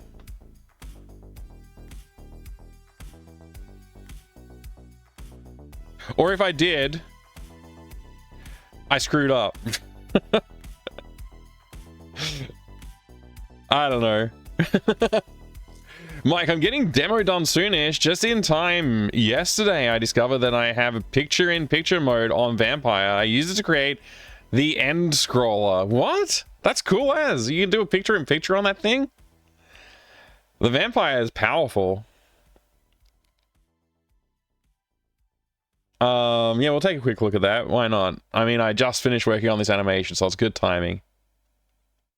Well, I say finished. There's still a lot of polish work to do.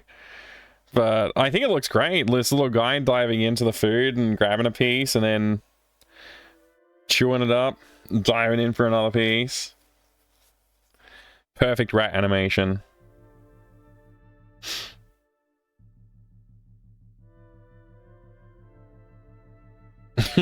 It makes me laugh.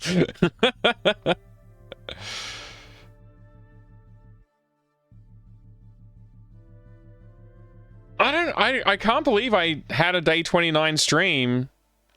Did I forget to post it to Discord? Pi.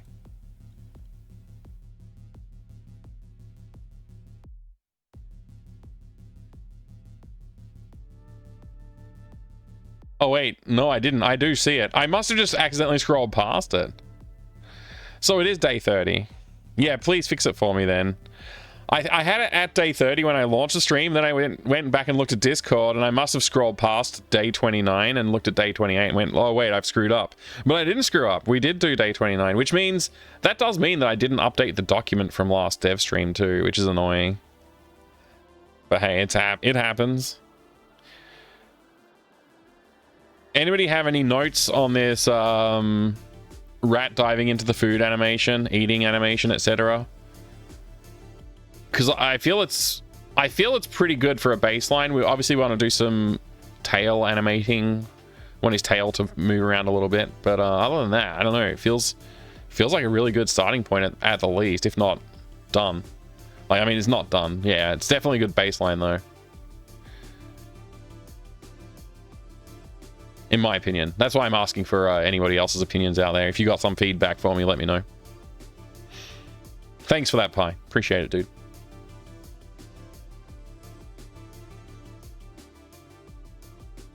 Man, a 7.5 hour stream, Proton? Jeez.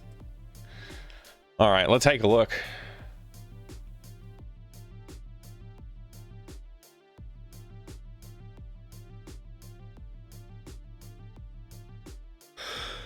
I'm tired.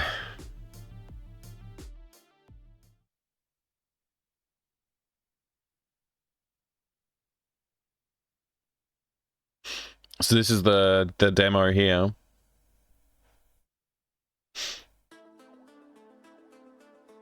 You have heard an exclusive remix of the C64 Sid tune called Dark Side of Mars.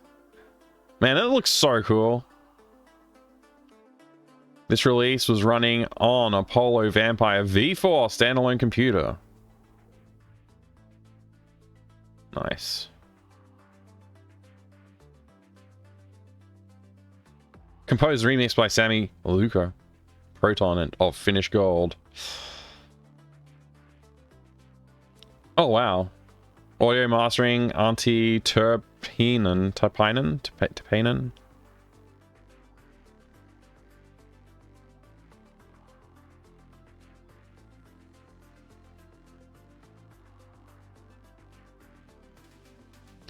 Greetings fly too. So picture-in-picture mode, huh?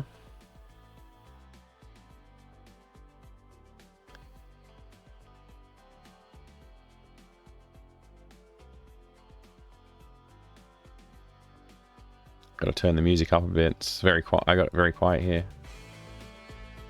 Sounds awesome.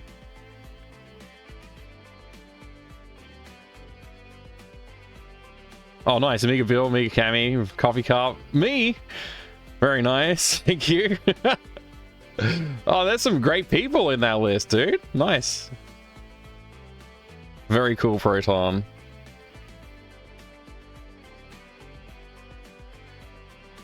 Cheers, dude.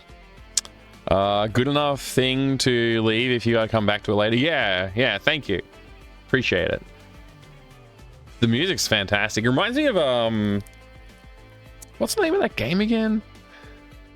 The cinematic platformer that's like got a prog rock album for its whole thing. The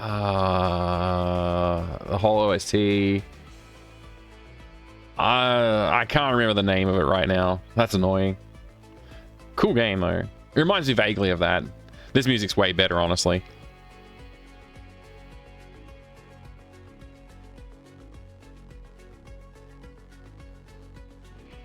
This is mesmerizing, dude.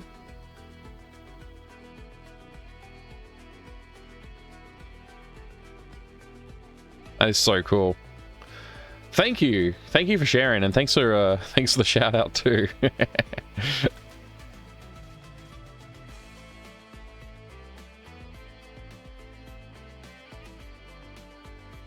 Very cool.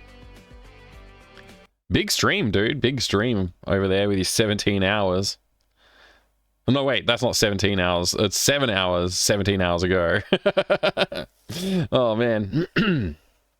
Oh, it's good to be back, though. Thanks for sharing this. Worked like a charm. Something worked like a charm. Oh, picture-in-picture. Very cool. But yeah, here's my references that I was using for the rat designs. This is the one specifically that I was looking at. I ended up like not putting the tail in this position. Maybe I should. Maybe that would be more dynamic pose. Let's see now. Where are we at? So I think we can say that's done for now. I worked on rats. I've started working on rats here. Let's see, what else can we... I've got like 10 minutes before I have to go pick up the kids. Could look at the T-Rex grabber animation. Basically, you gotta use this guy. Hello. We gotta use this guy to grab stuff in the game, so we can be like, you know, I want to grab a thing. There's nothing here that I can grab this knife off the ground. Hang on. So we want to be able to grab stuff. Whoops. In the game with something that looks like this. Pretty much. That's why I bought this, so I could have the reference and play with it a little bit. But yeah, I want our character to be able to reach something up that's up too high for him to reach. That's the point of this thing. But then I want to have a generic grab animation as well. So like there'll be the reaching up high thing. So it'll be reaching up high to grab something. But then I just want to have a generic like grab animation where he just uses this to grab stuff. So if the player ever is like... The player could just be like, I'll use this on that. And if it's something you can grab, he'll just do a grab animation with this generic grab animation to grab it using this guy. So that should be a really fun, silly thing that we can do in the game. Hopefully people notice it. They'll be like, oh, I can just use this to grab everything. That will be funny. So I might even make it so if there's like something you need to switch on or like push or something, you can use that to do it as well, just for fun. Like it's basically, if you use that to do any interaction, it'll just do the interaction as if you've clicked on it, but it'll play that animation instead. The ultimate point and bite tool. That's right. I don't think 10 minutes is long enough to do it, but we could have a look at the existing grab animation and see if it's something we can quickly throw in like a rough cut of the animation for. Because it is like basically 2 frames, I think. The grab animations are like 2 frames. Maybe they're like 3, but still. Something like that. Maybe we can do it. I quite enjoy this rat animation. It's pretty good. It's making me happy. It's making me happy looking at this rat animation. I like it. I'm very happy with how this has turned out. The little rat sprite isn't perfect, but I think like just like the little details, like when he buries his head in, his butt goes up in the air a little bit. I think that's great. Yeah. I like it. I like what we did. It's a fun little animation. Obviously we got a lot more animations to do for the rat. We got to do the hissing animation and the running it in and out of the hole animation, but other than that, like, you know, I guess it's coming along pretty well. It's silly and fun. I like it. Where's my mouse gone? All the way over there. Okay, I guess we can also just play this animation directly here. See what it looks like in full screen-ish. Well, probably about that zoom level. Get that off the screen. There's like a full screen mode in this as well, right? Press F11 or something like that for full screen mode. Oh, that just makes the app full screen, doesn't make the animation preview full screen. Eh. Still.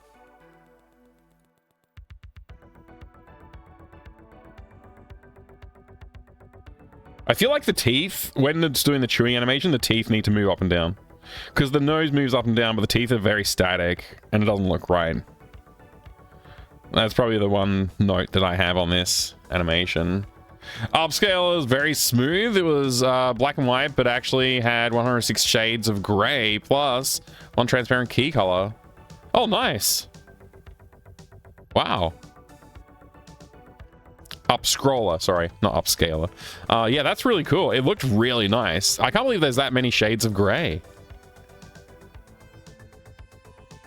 106 shades, plus 1 transparent for key color. Yeah, that makes sense. That's awesome, dude. The scroll looked fantastic. It was super smooth. Excuse me, super smooth. Should I put like a metal ampersand that's like nailed to the house here, like a metal piece of art that's an ampersand, so it's rip and tear, just to really nail home the point that it's like a Doom reference. I feel like the shadow in here is not dark enough as well. That needs to be darkened. Yeah, I should do that. All right, I'll try and come up with something that I can put on here that says that's an ampersand. Yeah. Visualizations run in normal screen with their own palette. Vampire can do picture-in-picture on any screen types. Whoa, okay. The Vampire's a beast. I kind of want to play with it, but yeah, the cost was too much for me at the moment. But someday, maybe I'll get one. It'd be cool. It'd be cool to play with it. Honestly, like, I don't know how much coding I would do for it, because I got too many other projects and stuff going on. I'd love to think that I would do it, but yeah. It's pretty awesome, though. Either way. Yeah, I'm liking the way this is looking. This has come together really nicely. Lots of grimy, dirty looking junkyard vibes coming out of it now. I need to probably do some splats, like mud splats and stuff like that on the walls and ground and stuff like that. It would help it give it some more grungy vibes as well. Yeah, I can certainly see myself adding those sort of details. This has come together. I'm really pleased with how this is looking. All right, what did I say I was going to do? I had an idea. All right, the grab animation. Let's see. We already have the grab animation here, right? So how many frames is that grab animation? Let's see. Just zoom in on this and we can just step through the frames. I guess I'll just use the mouse because whatever. All right, 1, 2 frames basically. 1, 2, 3, 4. Oh, we got a fancy grab animation. It's basically 4 frames. That's pretty fancy, actually. 1, 2, 3, 4. Yeah, so I guess the 4th frame is the first frame. So yeah, it's a 4 frame animation. So if we were trying to add the T-Rex head and such to this, it's so funny. Basically, I just need to like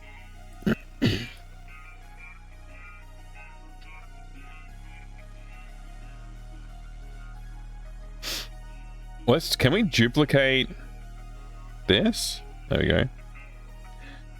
go. Call this grab 2. We just hide grab 1 for now, work on grab 2. So I was just gonna quickly draw something. Maybe having it flop a little bit is okay, but we'd have to add more frames for that.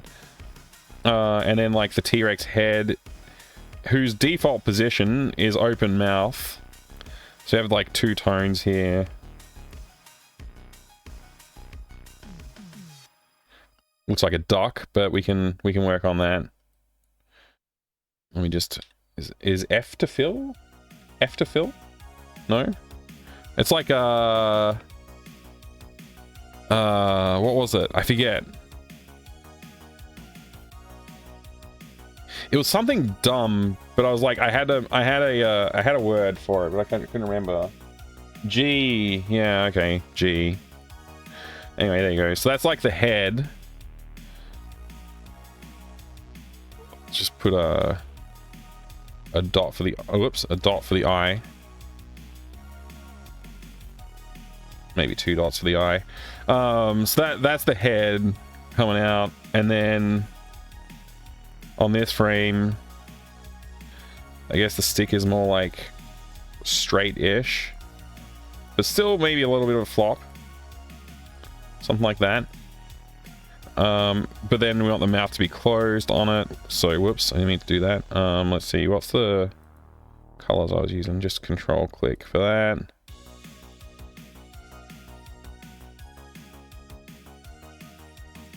Something like that.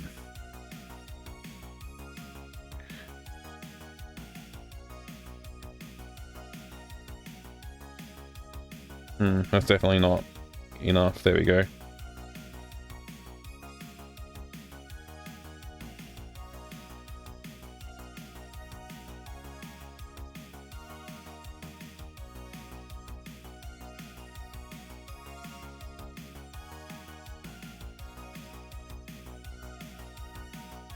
Look at this. There we go. So what have we got? What have we got? Chomp. And then it's I don't know if this is gonna work. We might need to add a few more frames for this one, just because like we're gonna have to make this animation take a bit more, because that's not enough frames to really get it. And also, yeah, probably on this frame you want to have the oops, wrong tool. There you go. Probably want to have this here, somewhere like that. And then maybe we just draw like a bulb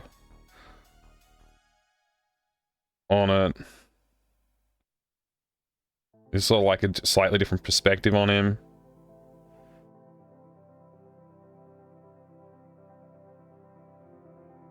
Something like that, maybe. Grab that other tone there. Just have it fill in underneath a bit. Like that. And then the eye. I want to bring the eye in.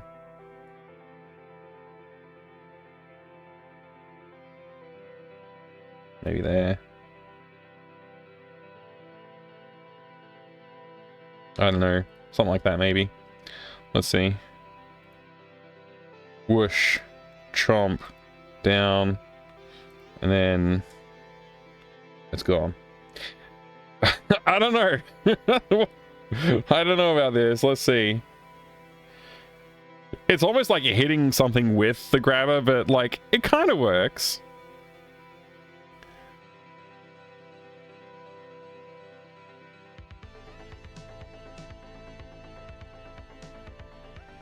I think I need a couple more frames for this to really do it justice.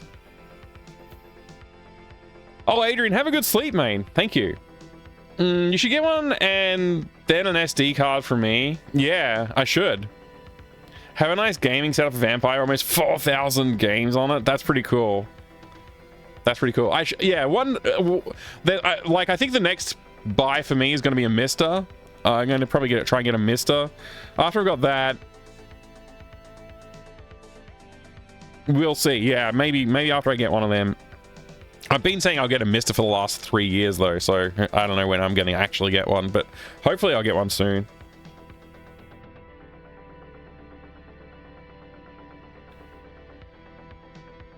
Yeah, this kind of will work. I think I just need more frames. Like, these are pretty okay for keyframes, but I think I need, like, probably at least 2 more, maybe three more frames for it to really work.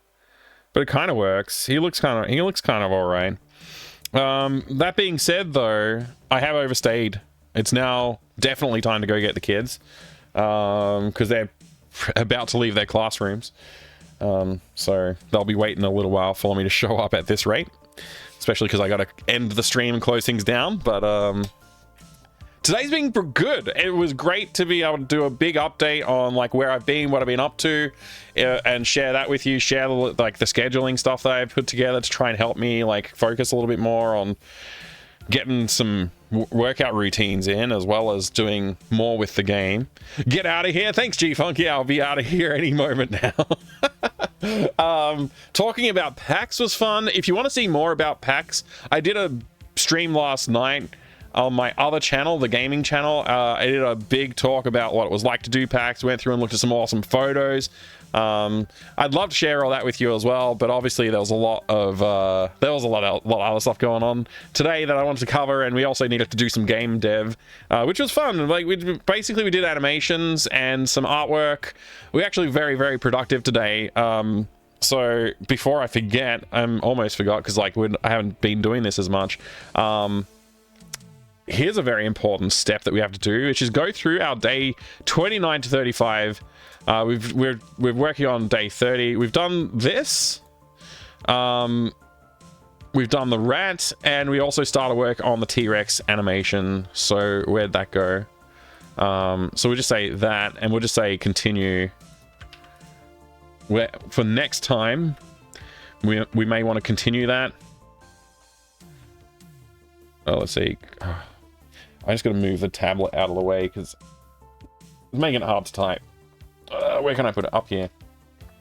There we go. Uncheck and continue T-Rex grabber animation. And we also want to, for rats, we want to do add hissing, add running away, add running out. So the running out and the hissing animation will play like one after the other if the player tries to cross the line as well. So that'll be good. Running away will happen when the cat comes. They'll only run out and hiss if you try and click on the food specifically. If you just go in the area, they won't come out. It's only when you try and grab food that they'll do that. So that's cool. Tons of work to do still. I might actually start breaking this out. I was thinking like maybe I could flush through the rest of the development work in one list, but I think I might have to start breaking these out into like separate days again, because there is a lot of work to do, including like getting voice acting implemented. I need to do a lot of dialogue writing still. There's tons of work to do. So maybe I did this to try and like push myself to finish faster, and ended up being a bad idea because I ended up not doing much work at all over the last month. So yeah, we'll say that is what it is. Am I on GOG later today? That's the plan. I haven't prepped myself for it yet though, but yeah, show the Vampire gaming setup for you. Yeah, that'd be cool. I think I am. Have you streamed any games on stream at all? Because like I sometimes come and check out the VODs and stuff like that for sure, so I would If I don't make it in person, I can at least see it later on if you do that.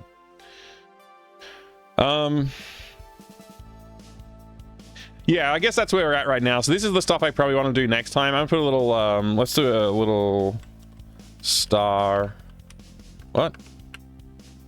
Why is typing the word star not letting me have this? There we go.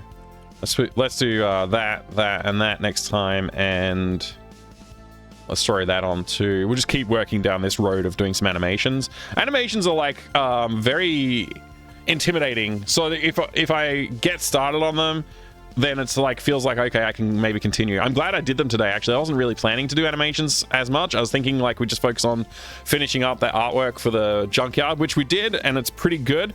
Obviously, there's some stuff I'd like to do to improve it, but it's like it's good, definitely good enough to release. It's definitely good enough for publication. So we'll just keep focusing on animations. Yeah. There's still a ton of work to do. There's a lot of Lucas animations to still do as well. Not Lucas, Sierra animations to still do as well. Climbing and whatever else we need to do. I'm excited about it though. I gotta go. So yeah, that's it from me for today. I will be back with dev work tomorrow. I may even be back tonight after GOG stream. Probably not, but there's a chance I might just feel in the mood to do it. So if I am in the mood, I might jump on after the GOG stream and just do some more dev work. But if I'm not, I will see you tomorrow. I should be on tomorrow morning for more game dev, which is mostly art production at the moment. But I do want to spend some time focusing on engine, getting that like ready for us to implement everything, which means going back and doing some work. I don't remember if I did any of that yet, so I'd have to check if we already did some of the work, but I think I did not. So anyway, I've waffled on enough. It is time for me to go. I will see you again soon. Good night, good day, good evening, good morning, whatever time of day it is for you. Have a good one. I'll see you soon.